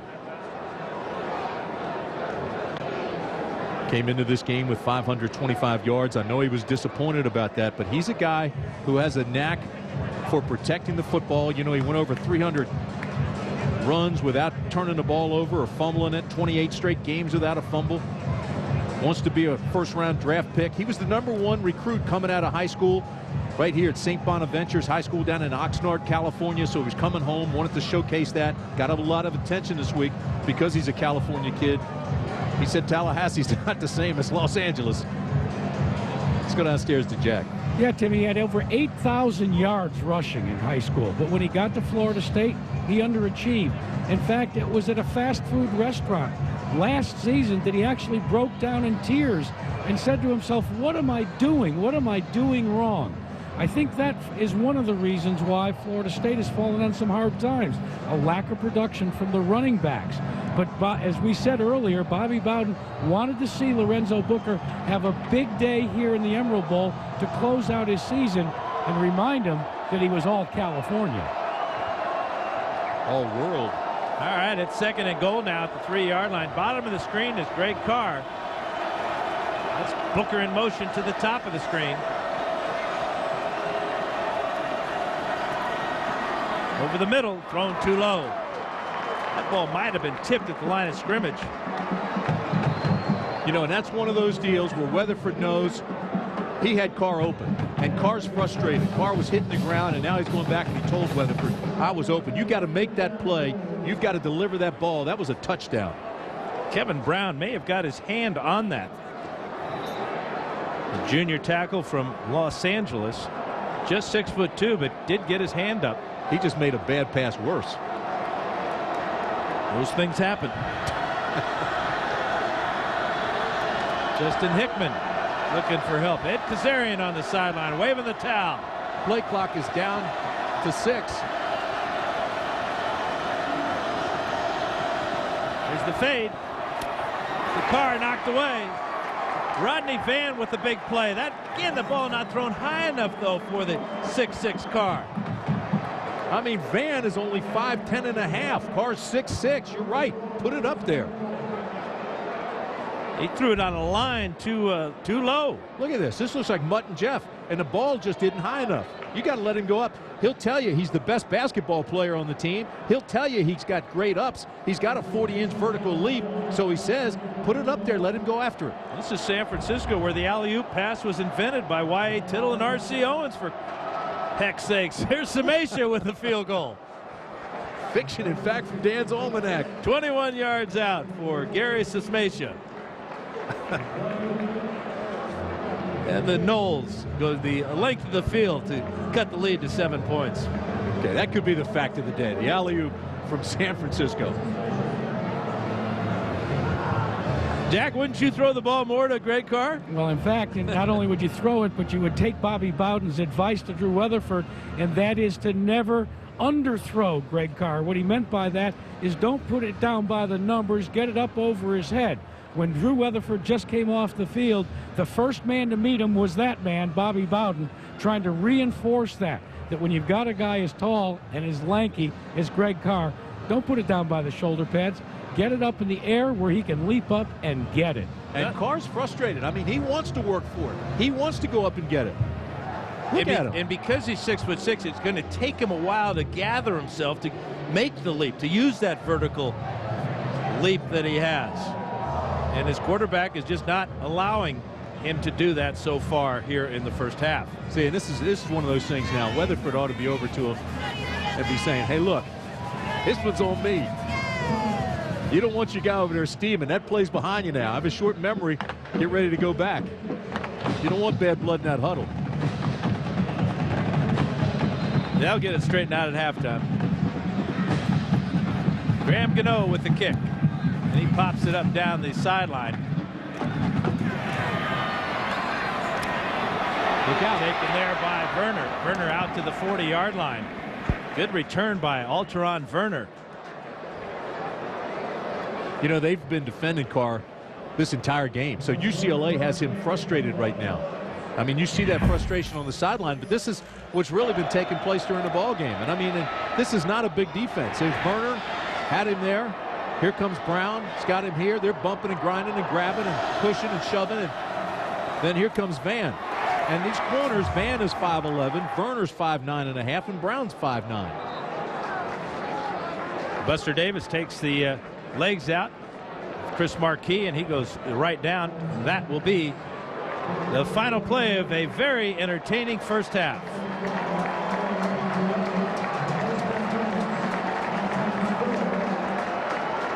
Presented by Pioneer Plasma, back at AT&T Park for the 5th annual Emerald Bowl. UCLA on top 20-3 over Florida State. And Tim, a lot of action in that first half, especially offensively, as we expected the defenses to play a lot better, but it's been an offensive show so far. Really has been. And the thing is, too, Dan, is you see that Weatherford got out to a pretty good start early on, but then he got a little out of sync, and he was really not throwing in rhythm, and that hurt him. they get the ball up to Carr, and obviously that would have made a difference in that first half. But Drew Weatherford, he's 11 for 25, 149 yards. He did have the interception, and he threw into two deep coverage. Horton read it and made the pick. Here he is again. Feels the pressure, doesn't get out of the tackle box, throws it away. Lorenzo Booker, on the other hand, he really got himself going. As a matter of fact, here he is. You see his speed. He scored that touchdown. Booker comes out of that first half with 10 carries, 82 yards. He had the touchdown, and he really caused some problems. Patrick Cowan, on the other hand, this guy really found a rhythm, stepped up. Here he is with Brazil, throws a strike, comes right back, finds Junior Taylor over the safety, under the corner, touchdown, and that made the difference. Cowan, 8 for 13, 140 yards, and the 2 touchdowns. Marquis also had a big first half, and that was what Bobby Bowden was talking about as he left the field. 12 carries, 103 yards for Marquis, and they want to stop him. And, of course, Florida State wants to go to that guy Booker and get him going. And Jack Arute had a chance to catch up with Carl Durrell. Jack? Yeah, and what they talked about, Dan, in the locker room, Carl Durrell reminded his team, you know the Seminoles are going to respond. He was particularly distraught about some of the big plays that his defense came up. I also asked him about the field out here, guys, and what I asked him is, I said, has it changed your thinking when you're playing down where the turf is so loose in the infield? And he stopped for a moment, he thought about it, and he said, you know what? It's the same for the both of us, so I guess my answer would be no. Interesting, Jack. You would think that offensively you might try some different type of plays, because it really has been a problem for both these ball clubs at one end of the field. This is Medlock kicking off to Michael Ray Garvin to start the second half, and Garvin trying to get to the outside. He does. Across the 30, across the 40, and out of bounds. Michael Ray Garvin with a good return, and Derek Williams with a good hit at the end of it. 38 yards for Garvin. Almost broke it. Here comes the hit. Stand him up. Williams tattoos him. And it wasn't hat to hat, but the shoulder went right between the 2 and the 8. He felt every bit of Williams' hit. Take a look at the first half statistics. We talked about some of this, but score obviously is what is the difference here. It's a 7-point game. 3 big penalties for Florida State cost them about 40 yards. That was also big in that first half. First play of the second half is a bad one for Florida State, as Weatherford trying to crank up his right arm, throws it on one bounce to Chris Davis. UCLA had that one turnover with the fumble. Weatherford was throwing the pick to Horton. Other than that, pretty well played first half. Yeah, and the penalties, 3 penalties against Florida State, just 1 penalty against the Bruins. See Weatherford's numbers on the first half, not exactly what he's after. Second down and 10. Great field position to start the second half for Florida State at the 45. That's Booker in motion. It's a backwards pass to Davis. He's going to load it up and throw it back to Weatherford.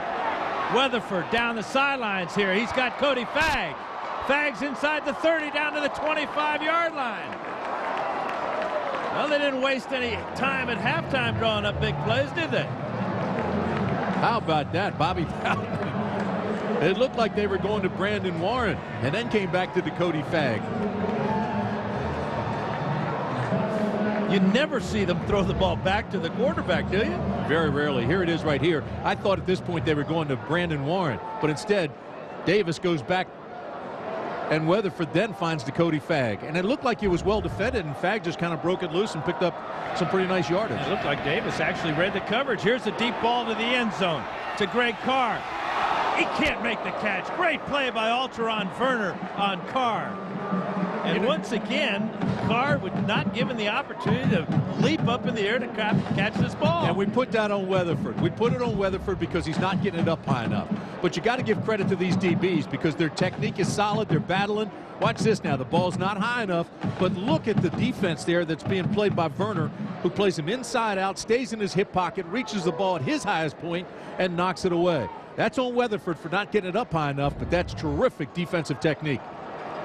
No question about it. It looked like a juggling act there in the end zone. Of course, Florida State famous for their circus school. Almost a circus catch by Carr. Weatherford will roll out. Taylor with the pressure. Penalty flag down. like a holding call against the Bruins. Holding. Holding. Number 2 on the defense. Automatic. First down. Number 2 is Eric McNeil, and he got caught holding one of the Seminole wide receivers. Yeah, and it was Warren, Brandon Warren, he was holding.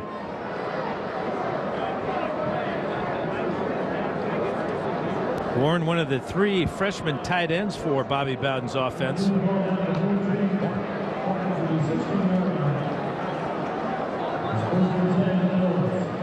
That'll make it first down and 10 at the 16-yard line.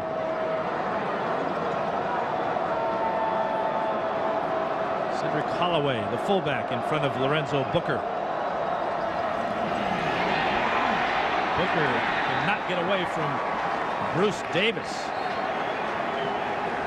Bruce Davis got there in a hurry and just barely got to him, but enough to knock him off his pins. I tell you, when you look at Bruce Davis and you look at Justin Hickman, and they're playing in that outside 9 technique, and they're taking away, they're the control guys, they're the contain guys, and they're the rush guys. They do it all as well as anybody in the country. Tied for 7 in sacks, both of them with 12.5 sacks. But when you've got guys out there for flood control like they have, boy, that helps your defense immensely. Loss of 7 on the play made by Bruce Davis. UCLA bringing pressure. Here comes Horton. And here comes McNeil, and down goes Weatherford. Fumble. And the ball is still loose. They're saying it was down, Dan, but what great pressure by the Bruins. Weatherford got back his own fumble, it appears. I mean, watch him come off the bottom of your screen here. I mean, that is outstanding pressure by McNeil, who came on the blitz. You also had the pressure from the inside. I mean, Weatherford really didn't have a chance to get set and do anything. McNeil turning into quite the big play maker. You bring Horton and McNeil, you're not leaving a lot of guys to defend the pass. 3rd and 25 now for Weatherford. Dakota Fagg has got it. Juggles it, makes the grab inside the 20-yard line. It'll be short of the first down, but it'll certainly make this field goal attempt for Sismacia a lot easier. UCLA went to a 2 deep 5 under zone, everybody in zone, and he just found the soft spot. Not even close to a first down, but as you said, this is makeable.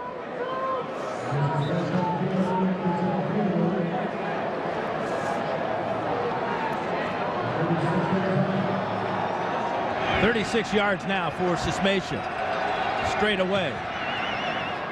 And he hooks it through. Barely.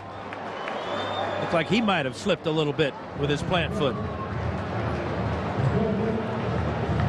You know, Bobby says they're playing both sides. Both teams have to play it, but this infield definitely has that new soft turf, and it's causing problems. 3rd field goal of the night for Gary Sismacia. Cuts the Bruin lead to 4 points, 2016 UCLA. Here's Bruce Davis and his daddy. Played pro ball for the Raiders and the Houston Oilers, and of course Justin Medlock on Santa's lap. I want to thank the families for sharing those memories with us as we play 2 days after Christmas. Both teams spent their Christmas holiday here in San Francisco, shown a great time by the Emerald Bowl committee and all the volunteers of this young bowl. And this bowl's got a great future if they can keep attracting teams such as the Seminoles and the Bruins to San Francisco.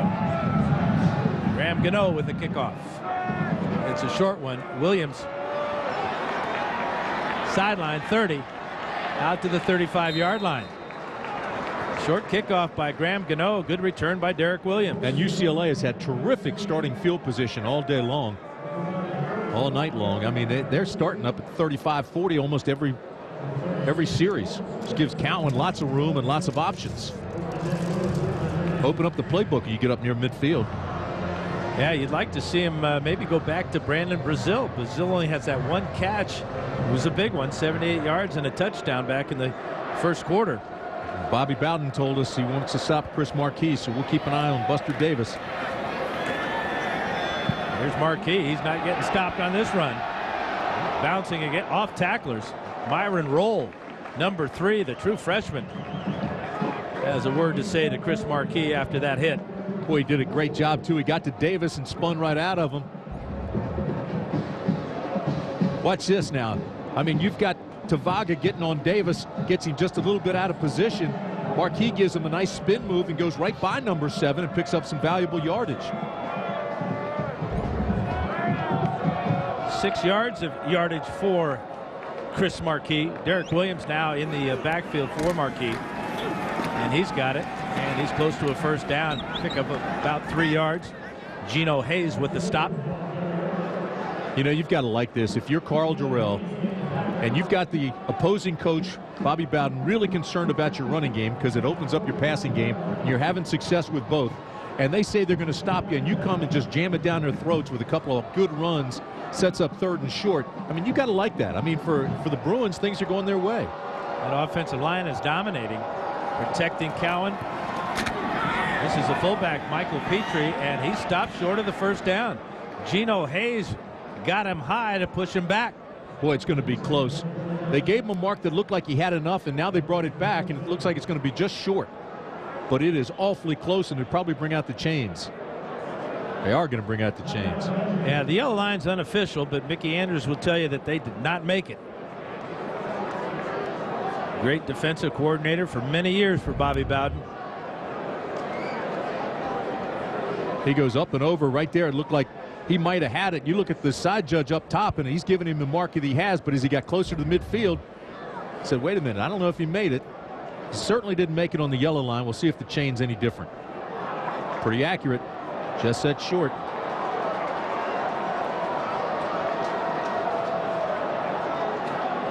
UCLA crowd wants him to go for it again, and Tavaga's actually yelling at Carl Durrell to go for it. And they're keeping the offense on the field.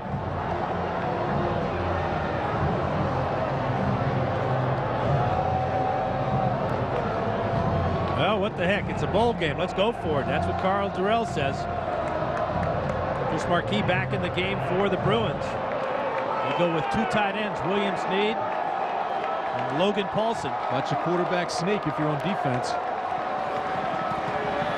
Watch out, Marquis right up the middle, and he's got the first down. A flag is down. So hold on. You know, I'm one of those guys, when I'm playing defense, I'm always watching the quarterback because I think it's a disadvantage if he takes a step back away from where you have to go to hand off. Yeah, they may have had 2 men moving before the snap.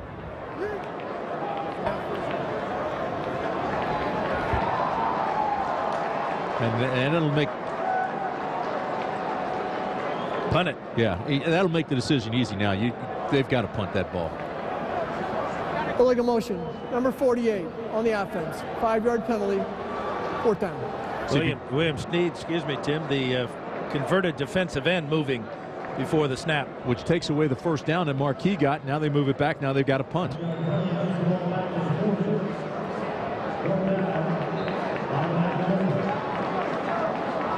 So Aaron Perez will come out. He's had a big year for the Bruins, the JC transfer from Glendale Community College. Patrick Robinson is deep for the Seminoles. That ball is blocked. Scoop and score. That's Lawrence Timmons. Touchdown, Florida State. Dakota Watson with the block. Timmons with the score.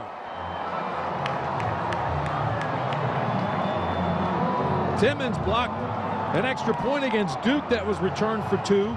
Timmons blocked an extra point against Clemson that was returned for 2. And now he picks up the block punt and scores a touchdown. His 2nd touchdown of the year, had a 22-yard interception return against Western Michigan. If I'm on defense, I'm locating 83 every single time. That ball was blocked easily by Dakota Watson. So how big is that penalty on William Snead look now? Marquis had the first down. Illegal motion. Block punt. Touchdown Florida State. Now Gary Sismacia comes on to give the Noles a 3-point lead.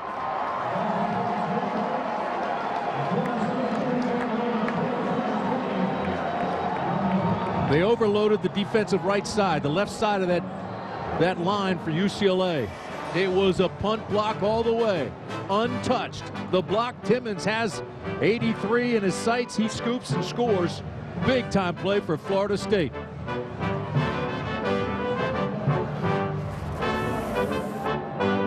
Block punt by Dakota Watson and the touchdown made by that man, Lawrence Timmons. So Timmons' reward is, well, you get to run under the next kickoff.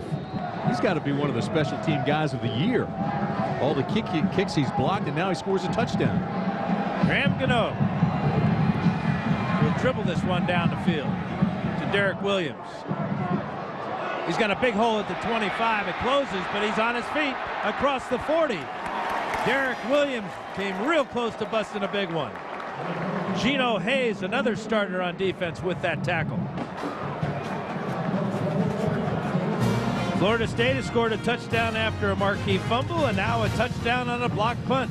Opportunistic Seminoles have provided the team's special moments this season. Gary Susmacia's 33-yard field goal midway through the fourth quarter was the difference in the 13-10 win over Miami, and Tony Carter returned this blocked field goal 69 yards for a touchdown against Clemson, and tonight it continues. Absolutely. They overloaded the right side, more guys than UCLA could block.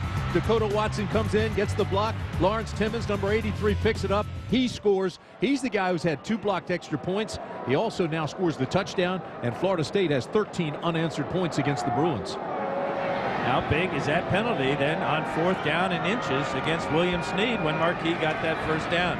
Here's Marquis on the draw play. And right up the middle, he's going to pick up about 5 yards. Dakota Watson with the tackle. Dakota Watson, one of those true freshmen, teamed up with a fellow South Carolinian on that play. You know, it's amazing to me, Dan, 17 true freshmen have played for the Seminoles this year. 13 of those have been on the defense, where the defense has had a season full of injuries and starters going down, and you've got all those young guys stepping in and playing for the Noles. Danny Nelson is the fullback in motion for the Bruins. Cowan to throw.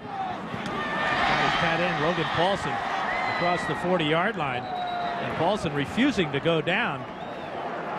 Get all the way down to the Florida State 36-yard line. And it's another one of those plays where Cowan got that good base and just stepped into this thing and fired a strike. Here's Paulson. Pretty good route, sits down in the soft area of the zone, and that ball, just as he turns, just hits him right between the 8 and the 6.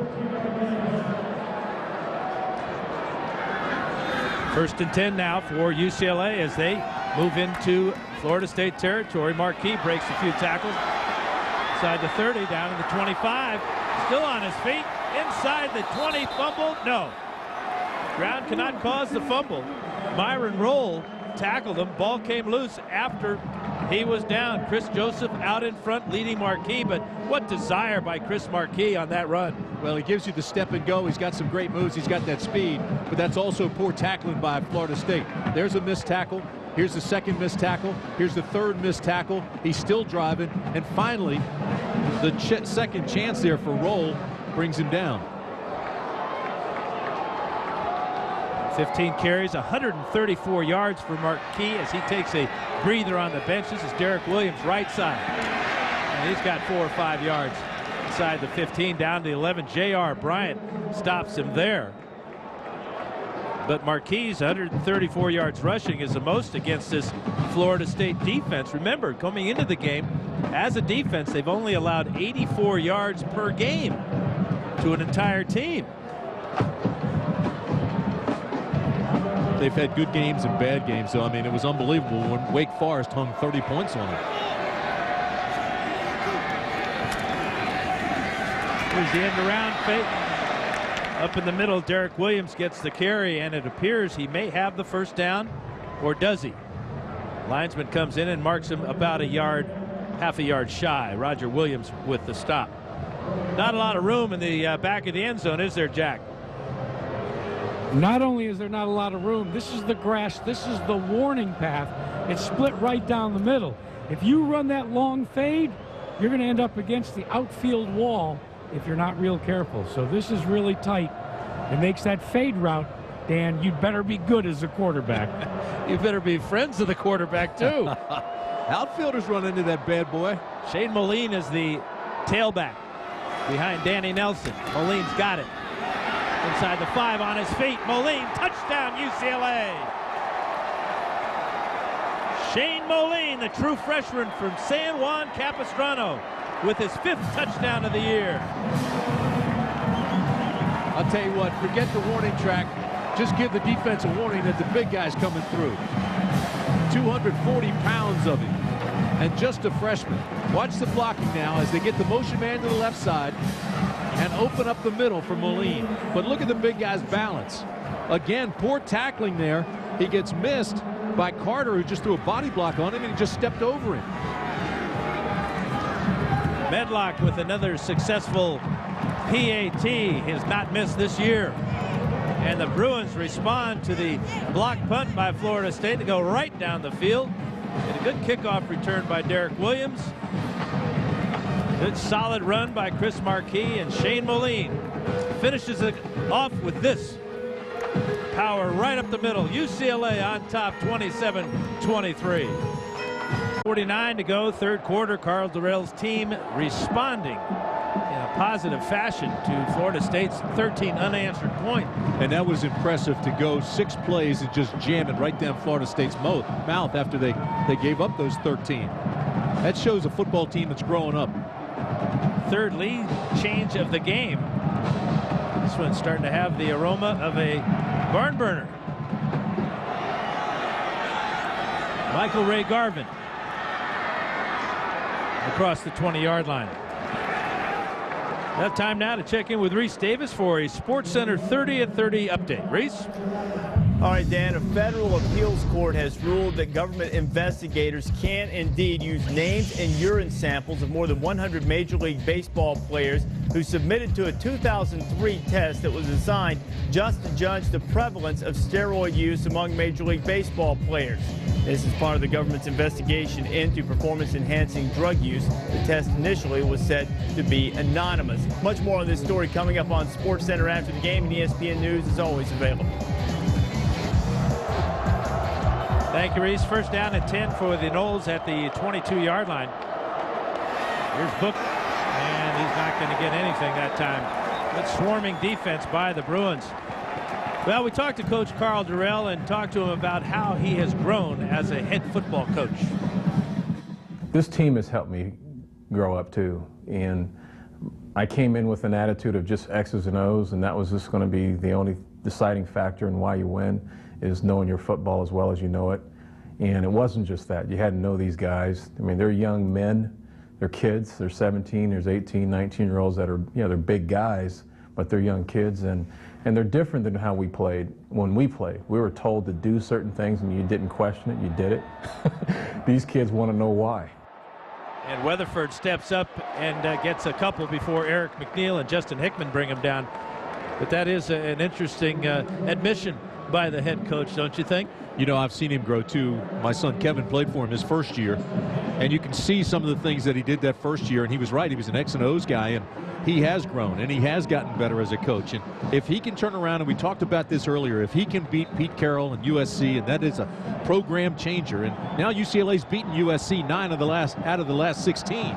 People don't realize that. But if he can beat Pete Carroll and then Bobby Bowden back-to-back, I'm telling you, that'll help him grow even faster as a coach. That's huge. And it will help recruiting. And that is the name of the game in college football. Big third down and 7 now for the Noles from the 25-yard line. Weatherford pressure, shakes it off, throws low, incomplete. To Cody Fagg, the intended receiver, but Bruce Davis had immediate pressure on the quarterback. Got that hint now too that Drew Weatherford, who's just 13 of 29, he's getting uneasy back there. He's not settling. He's got happy feet. and he just doesn't feel comfortable because he knows Davis and Hickman are coming. He also knows that the corners and safeties are coming. Again, here comes the pressure. Here it is. There's Davis, 44. He steps up, and he's just not set. He's throwing off balance. He's not in there comfortable at quarterback, and you can't under that kind of blitz. Absolutely. Those defensive ends will give your feet a lot of things to be happy about. Moving, getting out of the way. With another punt. And this is a good high spiral. Ryan Graves running backwards and then falls down again. Second time Graves has lost his footing on this surface. That's that infield area again that they've put the sod down. Well, you can help decide the Pontiac game-changing performance of the year. Vote at ESPN.com. Search Pontiac to determine which school will win the $100,000 General Scholarship Fund contribution courtesy of Pontiac. And that is a good one. Chris Marquis is the tailback for the Bruins as they start on the 17-yard line after Graves slips down. Here's Marquis right side.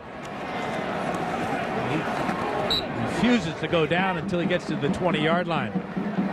Dan, AT&T Park, normally a baseball field. You can't really see it on television as well as we can here in the booth, but certainly the players can feel it. But if you look, the baseball diamond goes something like this, then it's like this. Here's the pitcher's mound that you can barely see. Home plate's down here.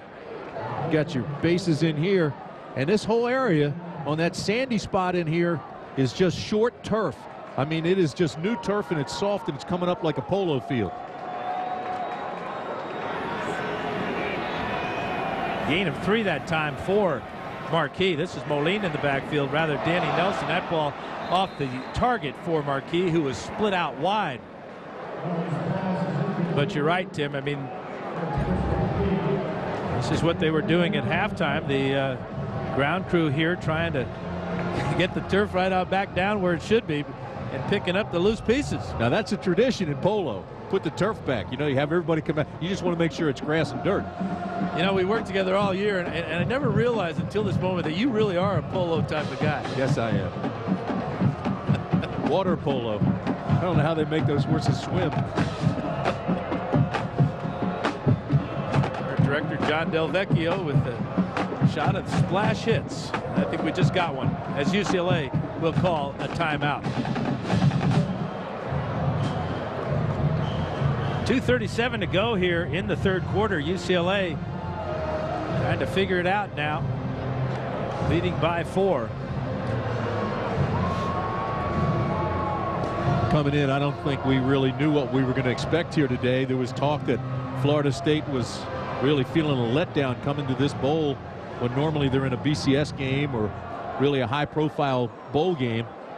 And I think they were really playing motivated by the fear of failure. After 30 straight winning seasons, they didn't want to give Bobby Bowden that losing season. And UCLA coming in off that big win against USC certainly is motivated, and what's turned out to be a terrific game between two teams that had mediocre seasons, 7-5 and 6-6 for Florida State. And here it is, 27-23, and it's getting late as we near the end of the third. And Jack, you've got those defining moments for the Seminoles. Well, you asked the Seminole team what their defining moment was. Hard to believe it. Go back to November 11th at Doak Campbell Stadium when the Seminoles walked off their home field having failed to score a point in the 30-0 loss to Wake Forest. That was the first time in 31 years they were shut out at home. And they say that was their defining moment. And here's Cowan on 3rd and 7, missing a open receiver. And you know what, Jack and Dan, I mean, I played in the ACC, and I have great admiration for the people at Wake Forest. I mean, they only got about 3,500 students down there. I never in my lifetime thought I would see Florida State lose to Wake Forest at home, ever. And they spanked them. And Jim Grobe, Coach of the Year, deserved every vote. Being shut out at Doak Campbell. And you know, Wake Forest was picked by those preseason experts to finish 9th. And here they are in a big bowl this season. Congratulations. Aaron Perez will get this one away. Robinson makes the catch, and he's hit immediately by Alteron Werner.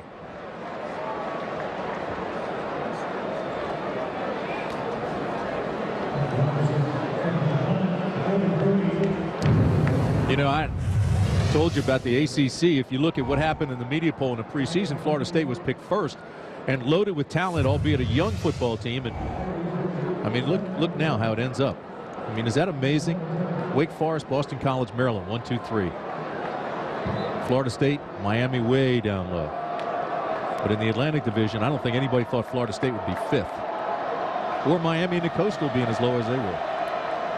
Well, the Noles trail by 4. Weatherford to throw. And a drop pass. Chris Davis couldn't hang on. Ball thrown just a bit behind him. Dennis Keys was in the neighborhood too. UCLA secondary doing a great job tonight, especially on bobbled balls. We saw it with Carr earlier, bobbled a ball in the end zone, and it was knocked away. And now here, Dennis Keys on a bobbled ball that Davis had an opportunity to come back and bring back in. Davis pulled him down, or Keys rather pulled him down. Leading receiver for the Noles is Lorenzo Booker with 4 catches, 92 yards. Dakota Fagg has 4 catches as well, but Greg Carr just 1 catch for 11 yards. And now we've got Florida State timeout.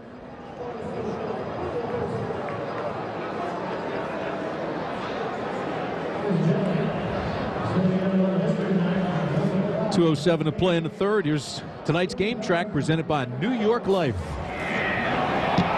Overloaded right side. Dakota went with the block. Timmons with the pickup, the touchdown.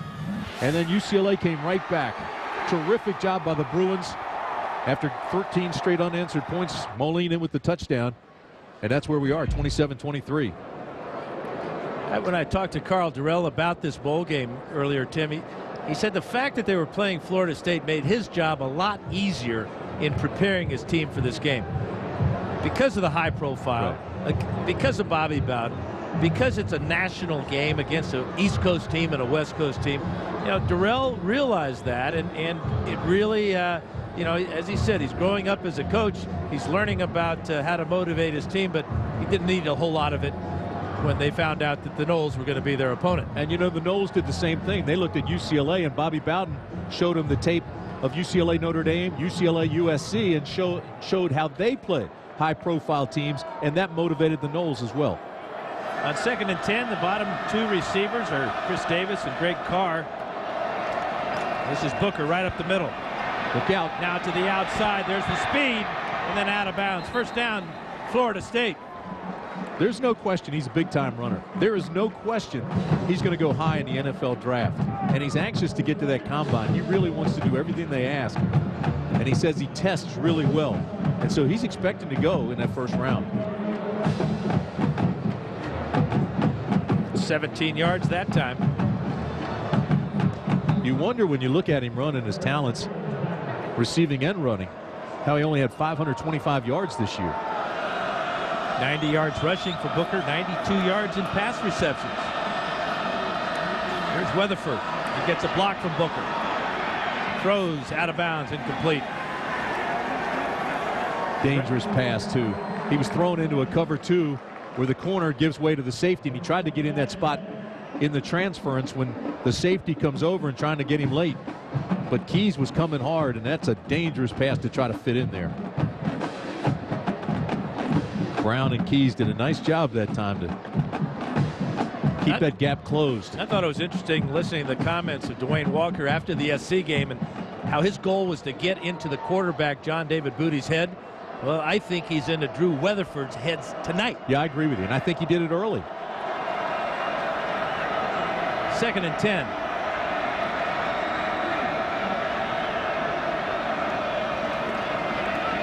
Quick out to Dakota Fagg, and he's got 9 yards in front of Rodney Van. Fagg's got good size, too. 6'3", 214, the junior from Quincy, Florida. Big target. Good route, too. He used his body, gets to the outside, but the ball's delivered nicely that time by Weatherford. And Dan, you're a Hall of Fame quarterback. You watch Weatherford, you can see the flashes, can't you? You can see the talent that he has. He just somehow has to get away from the picks and get away from some of the bad decisions. He'll learn. 3rd and short. Booker. dancing but not getting the first down. Chris Horton with another big play out of the secondary for the Bruins. And I don't think that's blood on his jersey. I hope not. I took a second glance at it, though. No, there's a lot of red paint in the end zone, that garnet color rather. Flag is down in the secondary of UCLA. We'll see what this one is. This is against UCLA. It's another costly penalty. After the play was over, personal foul, number 89, on the offense, 15-yard penalty, fourth down. That's part of the frustration of Greg Carr. That is part of the frustration, and it's a mental error, and it's bad, and that's big, and the coaches know it. He knows it. We saw some of that frustration from him earlier.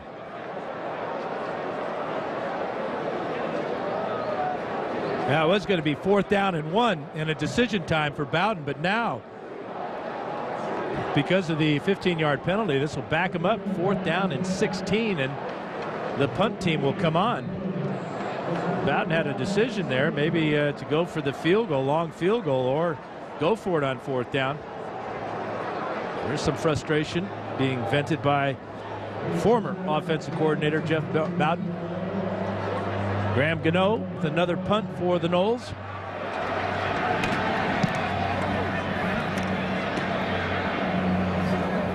And this one's going to sail out of bounds.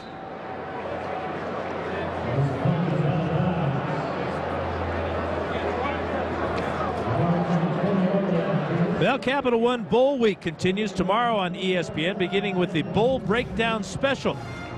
That'll be on at 4 Eastern. Then at 4:30, Oklahoma State meets Alabama in the Petro-Sun Independence Bowl. Finally at 8 Eastern, two high-powered offenses square off down in San Diego when Texas A&M tackles Marshawn Lynch and Deshaun Jackson of the Cal Bears in the Pacific Life Holiday Bowl. Both games are also available in high definition on ESPN HD, and Jack and Tim and I will be in San Diego for ESPN Radio to call that Holiday Bowl game. Here's Cowan on 1st down, loading it up and throwing incomplete. I'm not sure where he was throwing the ball, but he wants pass interference, so somebody evidently got cut off.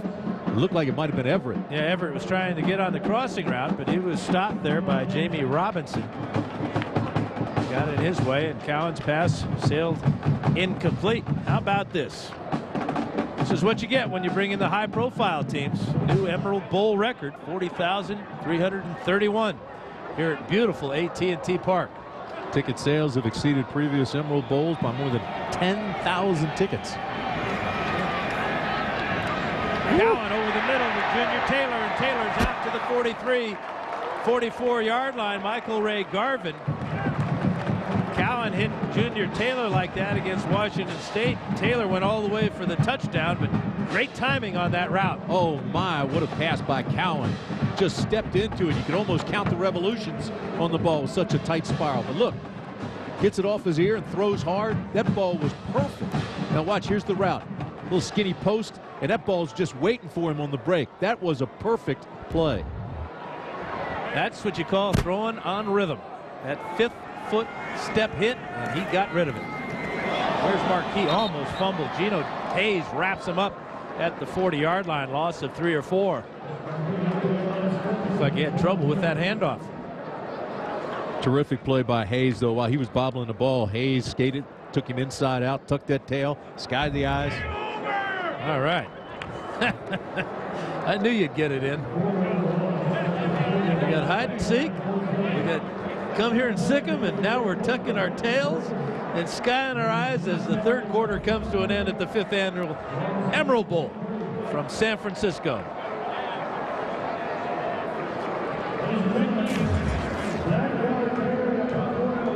UCLA 27, Florida State 23.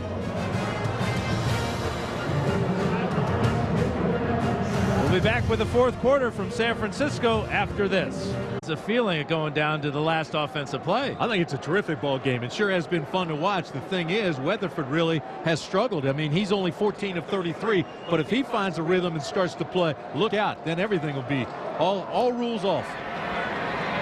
2nd down here for UCLA. This is Marquis, and he's going nowhere. Gino Hayes gets him in the backfield. Good start for this fourth quarter for the Noles defense.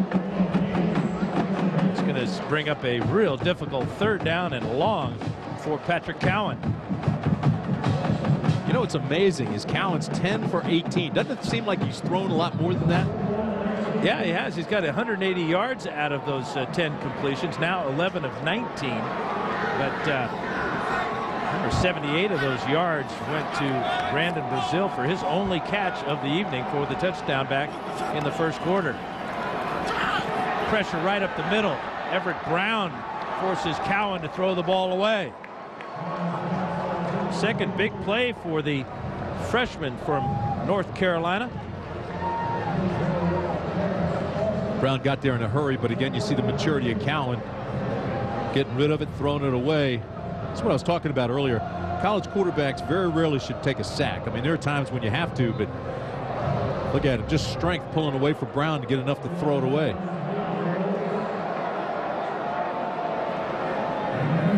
Aaron Perez with this punt. Signal for the fair catch way back at the 9-yard line. That's Patrick Robinson. He must have been under orders to call up that fair catch. 53-yard punt for Perez.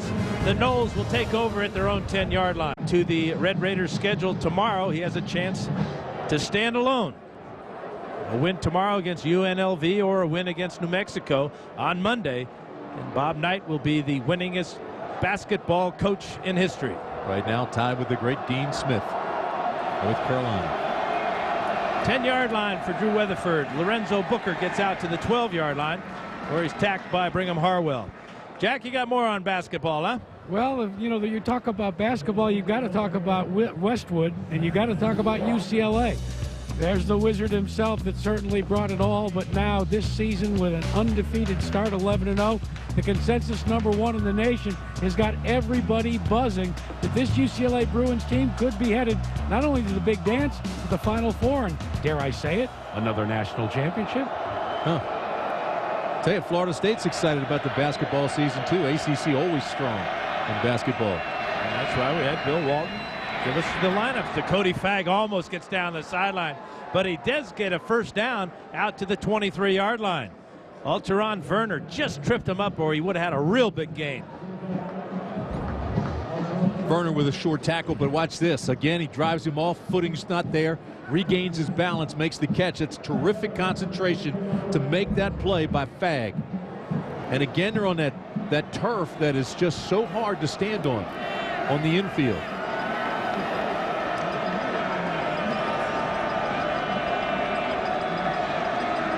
Booker in the I formation.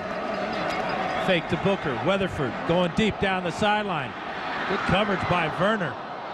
Trying to get the ball to Fagg, but Werner was all over that. Tell you what, when you look at Alteron Werner, Rodney Vann, Trey Brown, those guys have played so well on the corners, and then when you add Horton and Keys and what those guys have been doing on the blitzes. But look at Werner. Again, it's great technique. He's behind him. He's playing the ball. He eventually becomes the offensive player and has the best shot at making that catch. I tell you what, Werner's got a great future. You see him, he's replacing Trey Brown on the right side of the Florida State offense, attacking them. Usually he replaces Rodney Vann on the other side. Great versatility by the true freshman. And there's Greg Carr still with just one catch and 11 yards. 2nd and 10. Jamal Edwards now the tailback for the Noles. Quick pass over the middle to Cody Fagg. He's across the 30-yard line. Werner with the tackle. You know, Carr struggled all night. They've tried to go to him.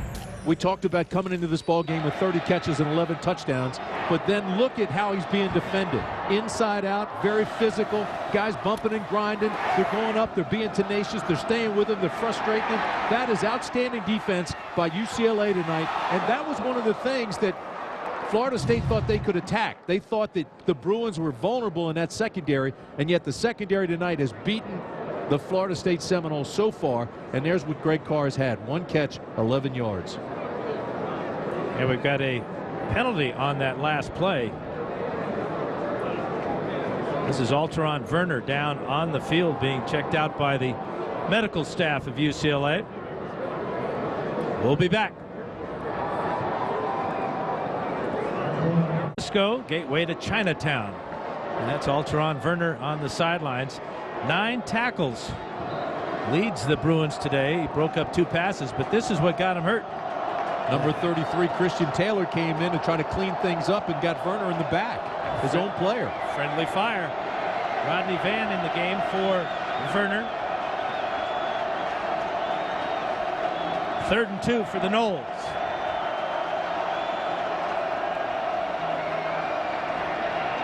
Weatherford got Carr. Carr's got a first down into Bruin territory. 12:04 to play, Dan. You're going to run out of opportunities eventually, and Weatherford steps up big. 17 for 37 now, but this time Carr on the slant. And not only is he 6'6", most guys have big running sections, but he's like a little scat back. At 6'6", great movement, great athletic ability, good route, makes the catch, and then still carries tacklers and gets the extra yardage. 28 yards all told for Greg Carr. Alteron Werner is back in the game for the Bruins. He's at the top of the screen.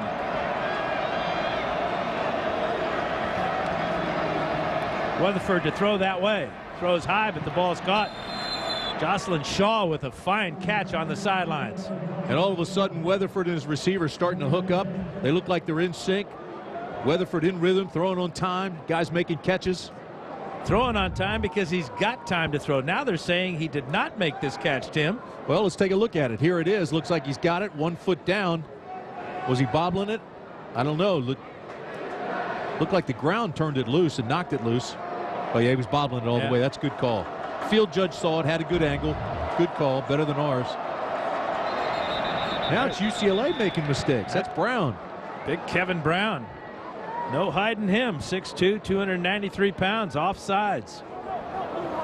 Offside, number 75 on the defense. 5-yard penalty, 2nd out.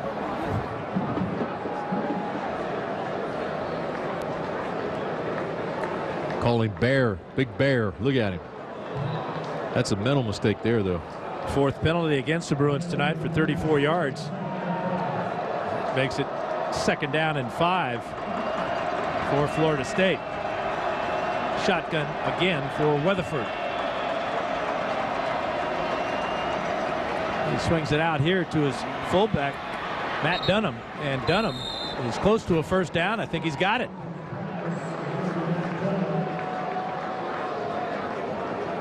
Well, now here's tonight's Subway Fresh Fact.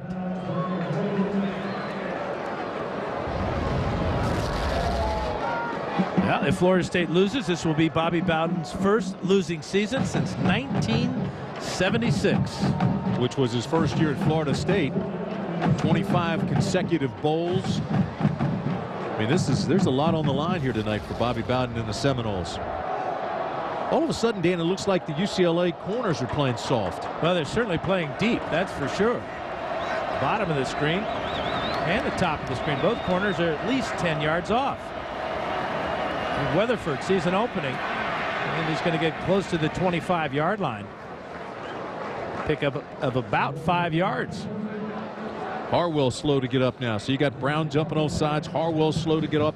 Cornerbacks are backing off and giving a big cushion. All of a sudden, Florida State seems to be in control of this 4th quarter. Well, I think the offensive line of the Noles has taken control. You know, they got size. 312, Boatman, 307, Niblock, 310, Frady. Claude is 290, and Henderson 304. And the Bruins are undersized along that front line. Yeah, that's a good point. I think you can see that, too. I mean, the Bruins defensive line is slow. You can read their body language now. I mean, they're tired. Well, the first thing you look for is guys putting their hands on their hips as they're going back to the huddle. Jack? Guys, there's also, I sense, a change in momentum on the sidelines as well. You know, for a while, the Florida State Seminoles, they reacted like they were a bit shell-shocked. Now, all of a sudden, they got a little of that Seminole swagger back. Meanwhile, UCLA is trying to get their fan faithful directly behind the bench to raise the noise level. You can begin to hear it, can't you? 3rd and 4, Jack. Weatherford, and the ball's dropped. Trying to get it to the tight end, Brandon Warren. Trey Brown stripped the ball. You know, we've talked a lot about how young these two teams are ad nauseum tonight, but the fact is, I mean, the youth hurts you late in ball games. It hurts you in inconsistency. We talked about all but one game this year. Florida State was in the ball game until the last minute, and that's when youth really hurts you. Here's the play again, and it's just dropped. But both of these teams have suffered late in ball games, and now here we go with under 10 minutes to play and a game on the line. 4th and 4. Lorenzo Booker in the backfield with Weatherford. 4 wide receivers in the game. 4-man rush for the Bruins. Weatherford. That ball is incomplete. Flag down on the play. There's a delay of game against Florida State. I was wondering why Weatherford stopped. I never heard the whistle. Never threw the ball.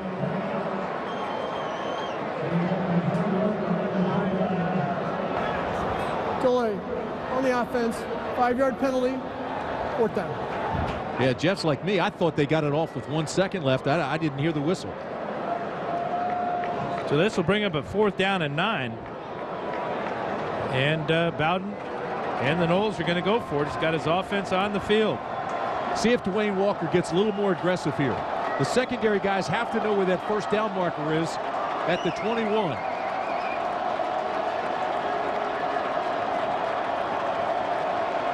Lorenzo Booker is in the slot at the top of the screen. Weatherford to Carr. He's got it. Touchdown, Florida State. Carr got away with an offensive pass interference there. He pulled down Van. And he pulled him down right in front of the side judge and got away with it. That's unbelievable. I'd like to see that again. I may be wrong, but it looked like he just pulled him down. 12th touchdown catch of the year for Greg Carr. And it was uncontested. Sismacia with the extra point. I know one thing, Carr is a talent, and he's going to make a lot of money at the next level. 11 plays, 90 yards, 4:20 off the clock, 30-yard TD reception from Drew Weatherford to Greg Carr. Yep, touchdown. Came on a 4th down and 9. And Jeff Bowden drive too, huh, Tim? Terrific drive, and Carr now, who was frustrated earlier, has 3 catches, but 69 yards in the touchdown. He's right on his average. It's unbelievable. A touchdown reception for every 3 receptions. How many times would you throw to him? I know you'd be looking at him. Well, I'd give him a few more chances than 3.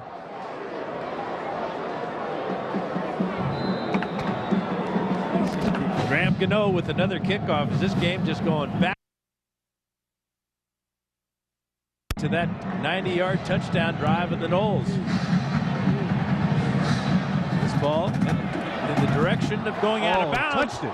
But Derek Williams touched that ball before it went out of bounds. I think the officials are going to talk about this. Well, I think the referee saw him touch it. Yep.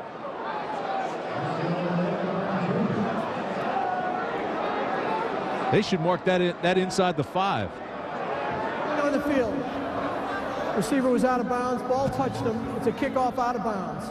Oh, so they're saying he was out of bounds when it touched him. I don't know. I don't know either. It looked to me like he was inbounds when he touched that ball. Yeah, I agree with you. Every play is reviewed in college football. Unless his toe is on the line, but here it is, and he's not even close to the sideline. Well, he's close there. I don't know. You can't see his toe. No, he's inbounds. I think so, too. Yep. Here's a better view. His right foot is inbounds.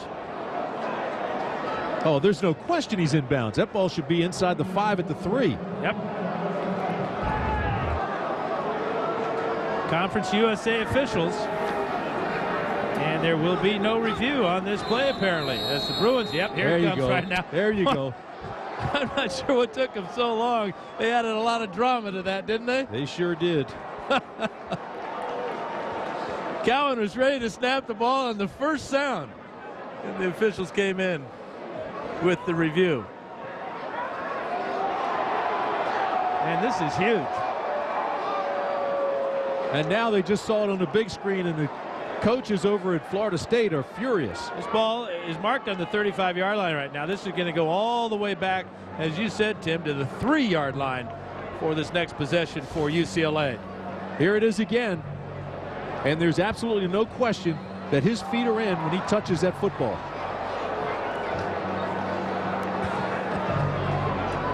Just got to wonder what he was thinking. Clearly the ball was on its way out of bounds, as his hand is out across the sideline when he touched the ball. Talked about young guys making mistakes down the stretch, and there's one right there.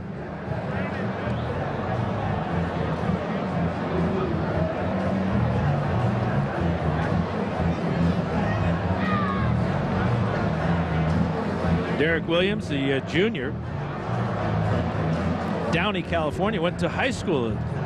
His quarterback, Patrick Cowan, at St. John Bosco. And I'm sure Cowan will have a word to say to him. Quarterbacks love having to huddle in their own end zone and then lining up with their heels on the goal line. It's just such a mental mistake. I mean, he knows better than that, and yet I think he stuck his hand out and realized this is stupid, tried to pull it back, and it got hit or something. I mean, that's crazy.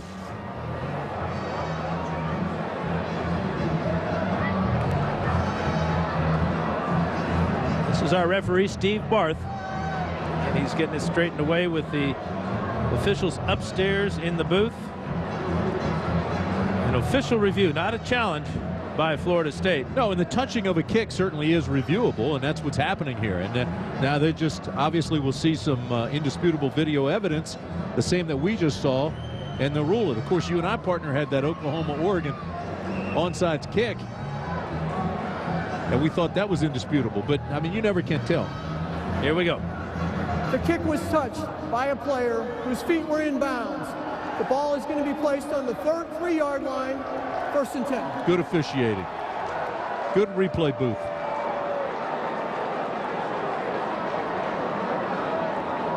And that's what this rule and that's what this whole replay thing was meant to do. Get it right. You can see the Seminoles starting to get a little bit jacked up here. They just got a 32-yard reprieve. Watch for them to bring some pressure. 9:40 to go in the ball game. Florida State leading by 3. Great field position here for their defense. Let's see how aggressive they get. Chris Marquis is the tailback. Cowan to throw out of his end zone, going deep to Marcus Everett. And Everett dives and can't make the catch at the 40-yard line. Tony Carter right in his hip pocket. Ball just a yard too far. That is a big-time, gutsy call by Jim Svoboda, the offensive coordinator. I mean, they're backed up. They're sitting on the 3. They send Cowan back in the end zone. The line gives him time, and he almost throws a strike to Everett. You know, defenses are not anticipating a pass there on 1st down. They're thinking about a running play. There's no pass rush at all.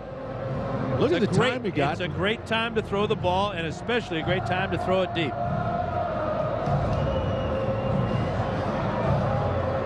Now, what do you do, though, on 2nd and 10?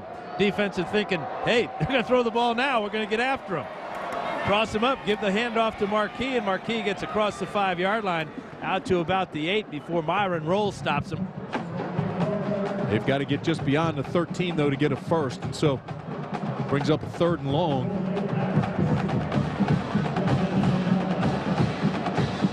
Just 4 out of 11 converting 3rd downs for the Bruins, and that's been a problem for their offense all year long.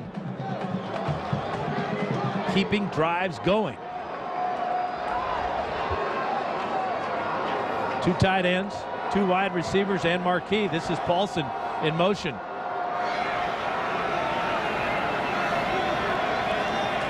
Cowan to Everett. Diving try, incomplete. Got inside J.R. Bryant, but Cowan just off the mark. That would have been a huge completion, and Everett appears to be shaken up. Cowan read the man coverage. He knew where he wanted to go, locked on him right away, but I think he rushed his throw. Here he drops back and he throws before he's even set. That's a good point, Tim, because he did change the play at the line of scrimmage. He saw that man-to-man coverage and went after it. Remember, Perez had him punt blocked in the Earlier in the ballgame, it led to a Florida State touchdown by Lawrence Timmons. Nervous time here out of his own end zone. And it's a bad punt. It's a good UCLA bounce, and Robinson picks it up at midfield. Great field position for Florida State. And with 8:35 to play and timeout on the field, here's tonight's game track presented by New York Life. It's a game that has gone back and forth, had ebb and flow to it. Big plays, some miscues. Pat Cowan, 11 of 22, 176 yards and 2 touchdowns. Here's the touchdown pass to Junior Taylor, and it was a strike. Lorenzo Booker having a terrific night with the big explosion. Then the blocked, and Timmons, number 83, picked it up and ran it in for a touchdown. And then finally Greg Carr made the big play everybody's expected, and Jeff Bowden, who's coaching his last game at Florida State, loves it. This is Booker, left side. Around the corner and out of bounds. Just stepped out of bounds before he picked up the first down. Well, coming up on SportsCenter after the game, Lee and Kirk's Rose Bowl preview. And how about Chris Leak playing like a pro? Which 7 and 8 NFL team will make the playoffs? Join Stuart Scott and John Buchacross after the ball game.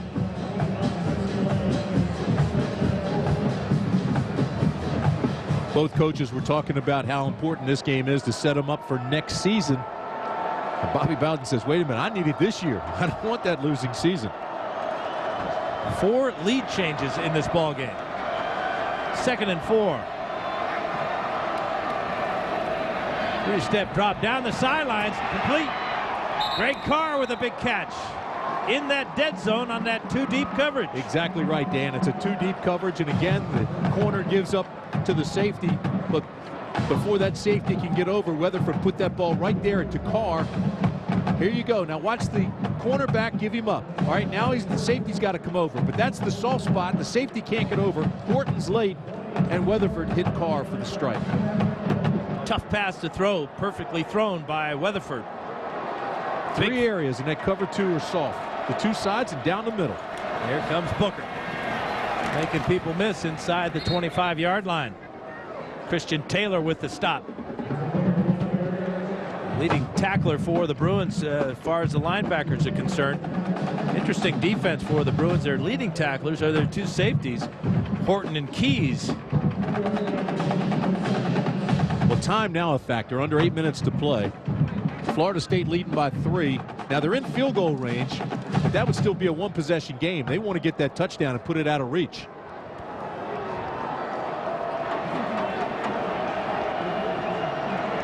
Booker got 4 yards on that carry. See Weatherford taking the play clock down inside of 10 seconds.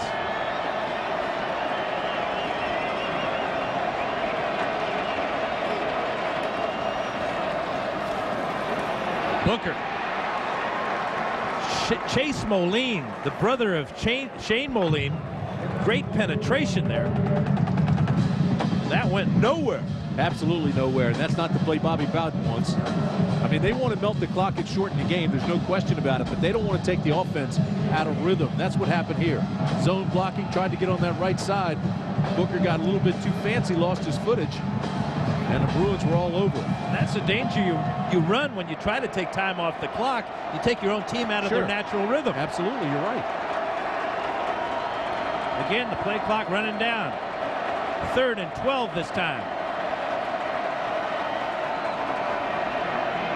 A lot of time to throw. Weatherford across the middle. He's got Booker, 10-yard line, 5, and out of bounds at the 2-yard line.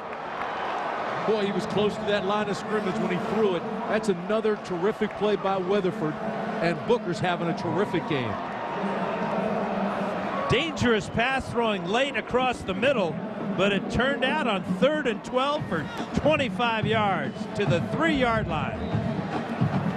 Boy, he was right at the line of scrimmage when he threw that thing. He's coming forward, coming forward. There's the line of scrimmage. He feels McNeil and throws to Booker. Big time play.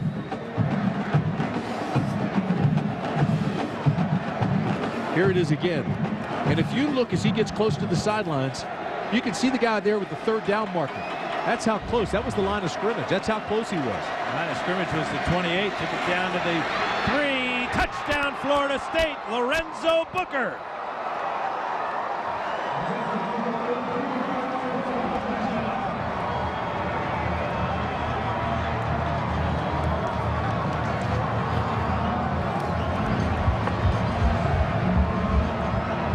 Now you go back to the mistake by Derek Williams on the kickoff. UCLA thinking they're getting the ball at the 35-yard line. He touches it. They get it at the 3-yard line. A bad punt. Short field for Florida State. Good play by the quarterback and Booker takes it into the end zone from 3 yards out. This is Mesha. And that one crawls over the upright for the extra point. Dan Booker's just rolling right now. He's got a feel for the game. He's making great decisions. He's making sharp cuts. And he's right at 99 yards. He's going to have a 100-yard gain. Here it is. Now, this play's designed to go off tackle, but watch, he'll go up here and then cut it out. I mean, this is a great decision and a great run by Booker. Here comes the pulling guard, looks for him, seals off. He breaks outside and then goes up and over. Lorenzo Booker with his second touchdown of the game. He got the scoring started with a beautiful 25-yard run in the first quarter. I like his style, don't you? Oh, boy, I do. You know, he took that right up. Footing was good, stopped on a dime. 9 cents change, got outside for the touchdown. Jackaroo. Hey, Dan, remember at the banquet yesterday for the Emerald Bowl when Lorenzo Booker stood up and said, you know, I'm from Southern California, and usually the team that wins the UCLA Southern Cal game gets the bragging rights and is considered the king of LA.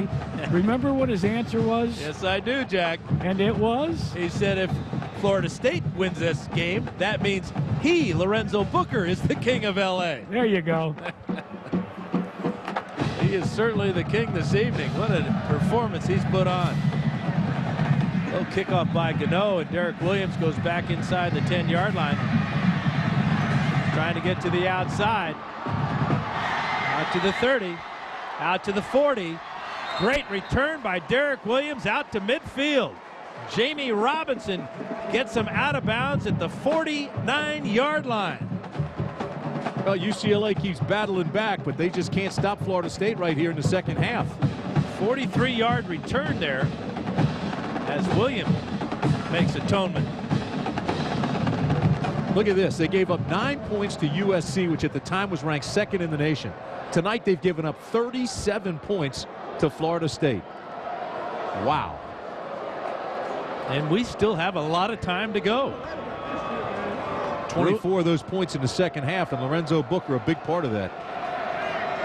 Cowan to throw on first down. He's in trouble. He gets away, throws left-handed and completes it. Andrew Baumgartner down the sideline inside the 25-yard line. What a play by Patrick Cowan. That's the play of the game, isn't it? Got away from Everett Brown and then had all kinds of problems and threw the ball left-handed. Well, he's 6'5", 220 pounds. He's big, he's strong. When the game started, we told you and showed you how tough he is. But that play right there, boy, that's creativity and athletic ability to use that left hand. 27 yards on the gain down to the state 26-yard line. Cowan slips, now fires over the middle, incomplete. Logan Paulson can't hang on.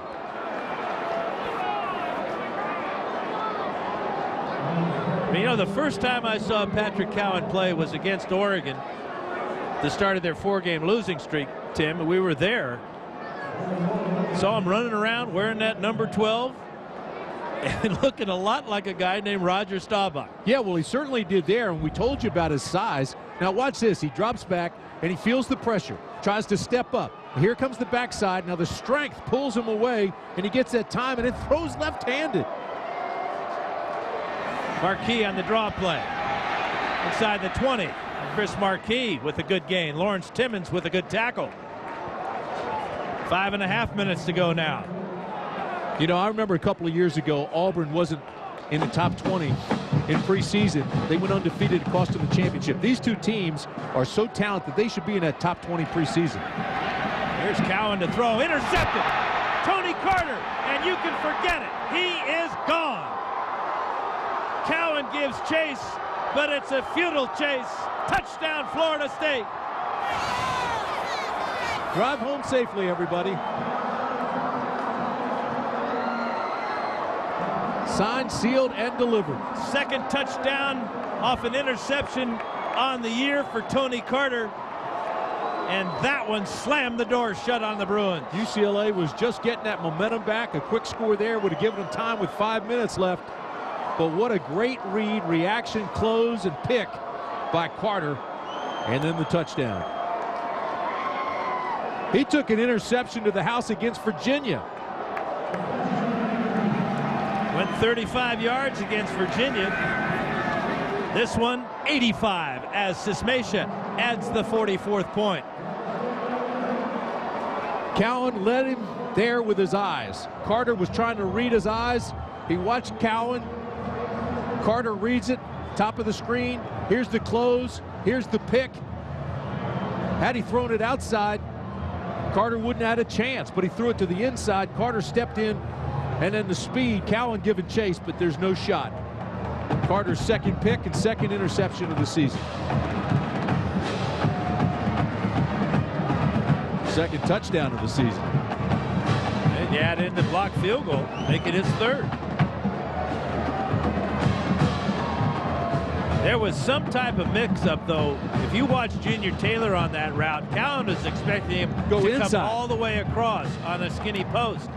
And it appeared that the relationship that Taylor saw Carter have, he was outside. Playing him inside shade, and that caused some hesitation by Taylor and resulted in the interception by Carter.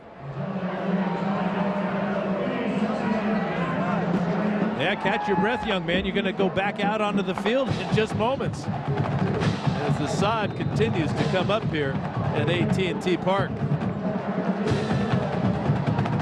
5:04 to go now, and the Bruins find themselves down by 17.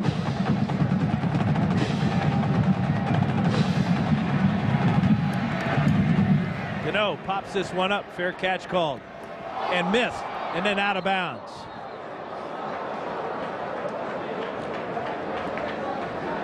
Take another look at it, and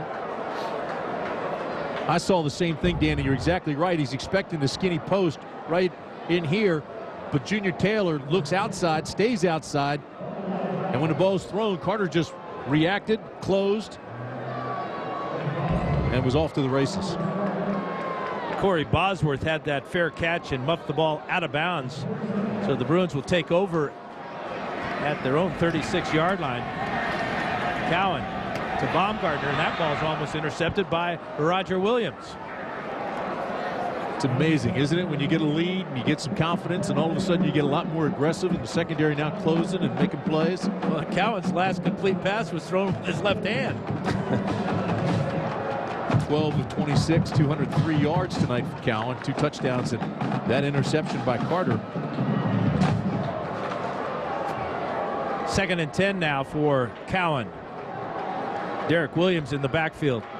Cowan under pressure. Throws on the run, throws incomplete. You know, UCLA had a 27-23 lead after Shane Moline's 8-yard touchdown run. Remember that? Well, FSU has come back with 21 unanswered points, with the defense kicking in the last 7.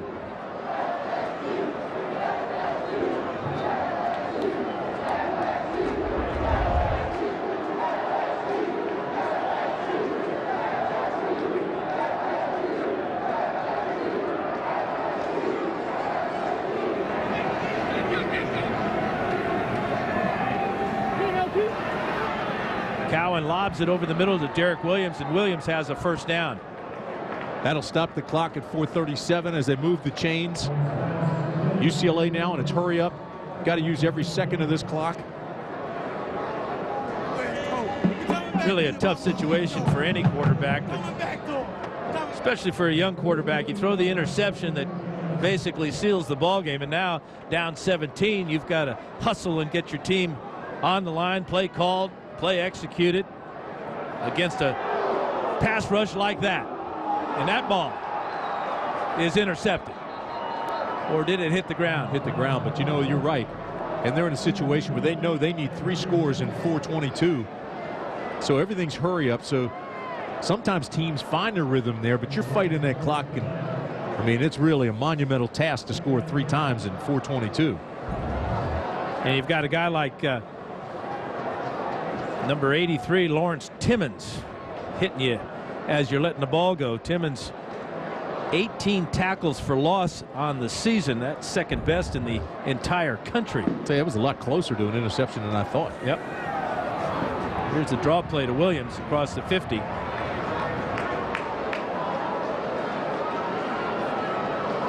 Bruins have just got to hurry a little bit more to get things going here. This might be the best ball game Florida State's played this year. I know they played well against Miami. They had some good ball games along the way. But this could be the best. And I think it was interesting about when we asked him, are you playing for next year? Are you playing to see what you're going to be like next year? He says, nope, we're playing to win tonight for this year. And that's the important thing. He knows he has a lot of youngsters coming back, but this is his senior's last shot at playing for the Garnet and Gold. And he wants to send them out winners. 3.5 to go now.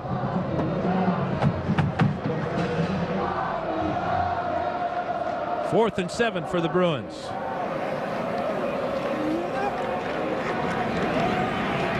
Cowan, and a receiver slips and falls down. That's Matt Willis. It's kind of been the way it's gone in the fourth quarter for UCLA, huh? Well, and because of this loss, not necessarily because of the way that Patrick Cowan has played, but because of this loss, I mean, now start the controversy right now. Patrick Cowan against Ben Olsen. Ben Olsen, of course, got hurt. He was the starter at the beginning of the year. It's going to be an interesting fall practice. Yeah, you might think the competition would be wide open, and it should be at all positions going into fall practice. But you know, you got spring practice, iron some things out as well. Cowan has played heroically, just made one bad pass this evening.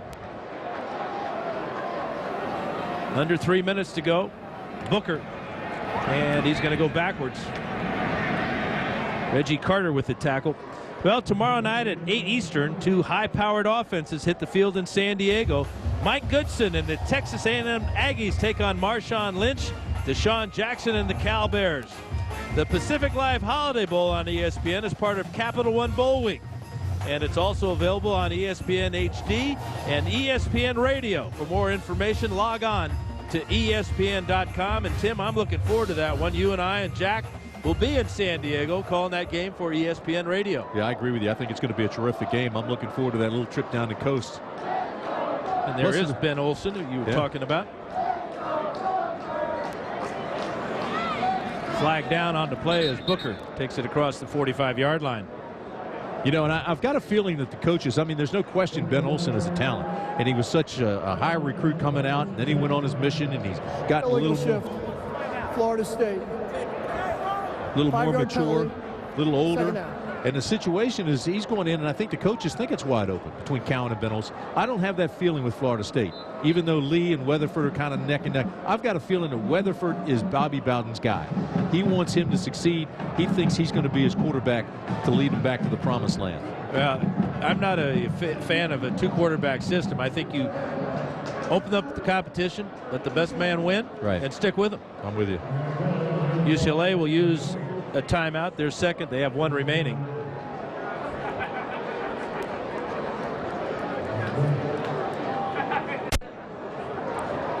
Florida State has outscored UCLA here in this half, 31-7.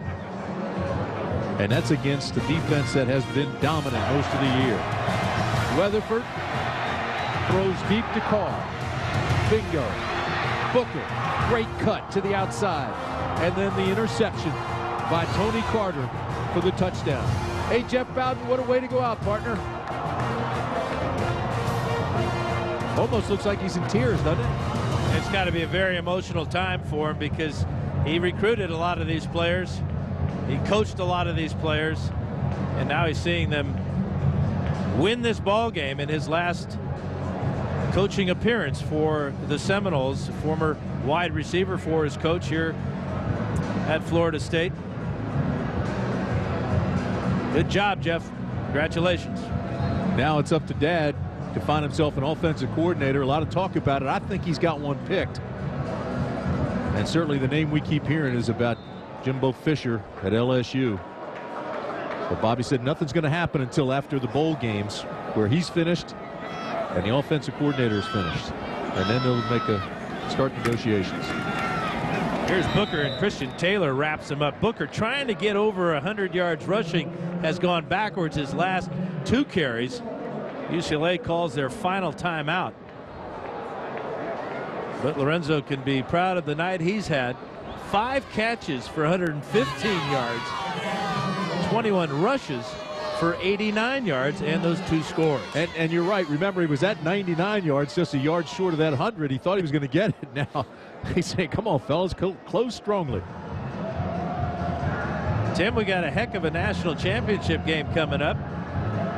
Who do you like? Well, it's hard to go against Ohio State the way they've played. And, I mean, their only really close ball game was the Michigan game. They pretty much dominated, controlled all the other games, and they've got the speed, they've got the defense, they've got the quarterback, they've got the Heisman Trophy winner. I mean, it's hard to pick against Ohio State, and I guess Buckeyes are the although I did watch the tape when we were preparing for this game of Florida State, and Florida's awfully talented and quick, but I like Ohio State. And Jack, I understand you like Ohio State too, and you like Michigan in the Rose Bowl. Absolutely. I think Michigan will take care of business against USC, and Ohio State with Troy Smith at quarterback, and what a great Heisman Trophy acceptance speech he made without notes. And I noticed that you were rooting for Southern Cal there, Dan. Well, I'm a Pac-10 guy, and I can't remember the last time SC lost 3 games in a year, let alone 2 games in a row. They're not going to lose to the Wolverines. That's next year. Well, same season, my friend. Here's Gano with perhaps his final punt of the evening. Fair catch called down there by Ryan Graves at the 19-20-yard line.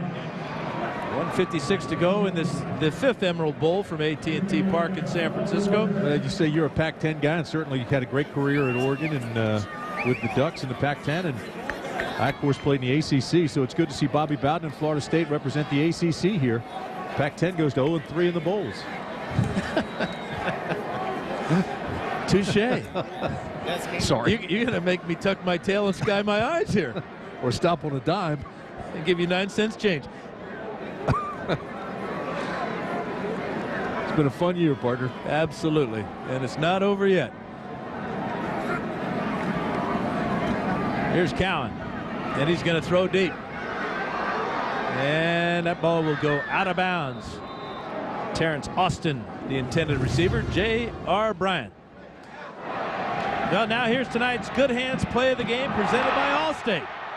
Take it away, Tony Carter. 85 yards on the interception return. And this one sealed it for Florida State.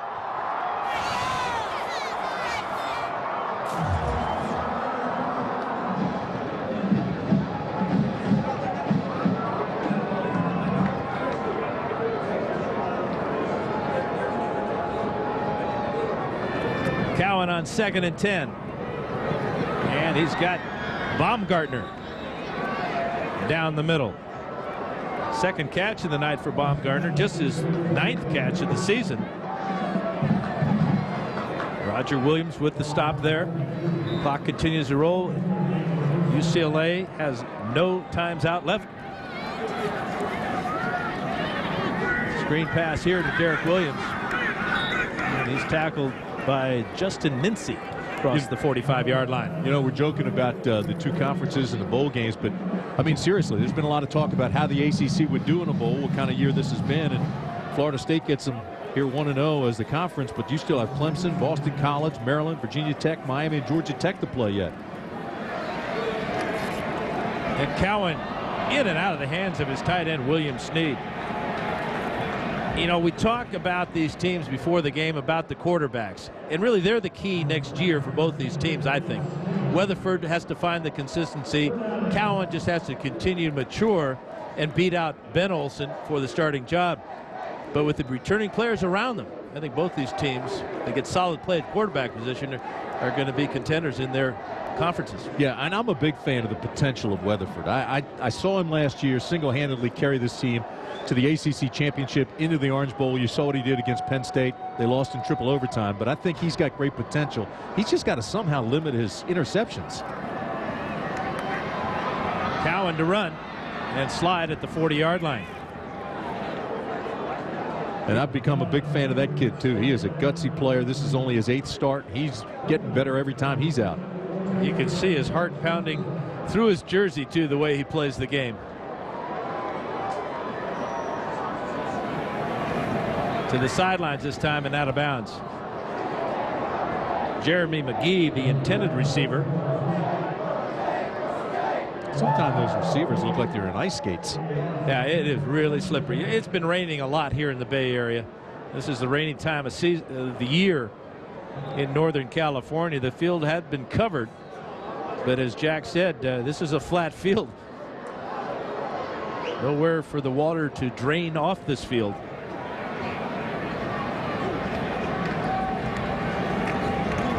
Cowan deep over the middle, too high and intercepted. Myron Rolle, his first collegiate interception. The 4.0 student from Galloway, New Jersey, with the interception. Freshman All-American. This is his 10th start, 3rd leading tackler, ACC Freshman of the Year, and his first pick. He's had a sack, 6 tackles for loss, and now the interception. What a year for Myron Rolle. Oh, and what a future for this defense. You got Timmons coming back, Carter coming back, Rolle coming back. 13 freshmen that have gotten experience this year for Mickey Andrews' defense. And now the victory formation for Florida State as Drew Weatherford will take a knee. And that'll do it for the 5th annual Emerald Bowl from San Francisco.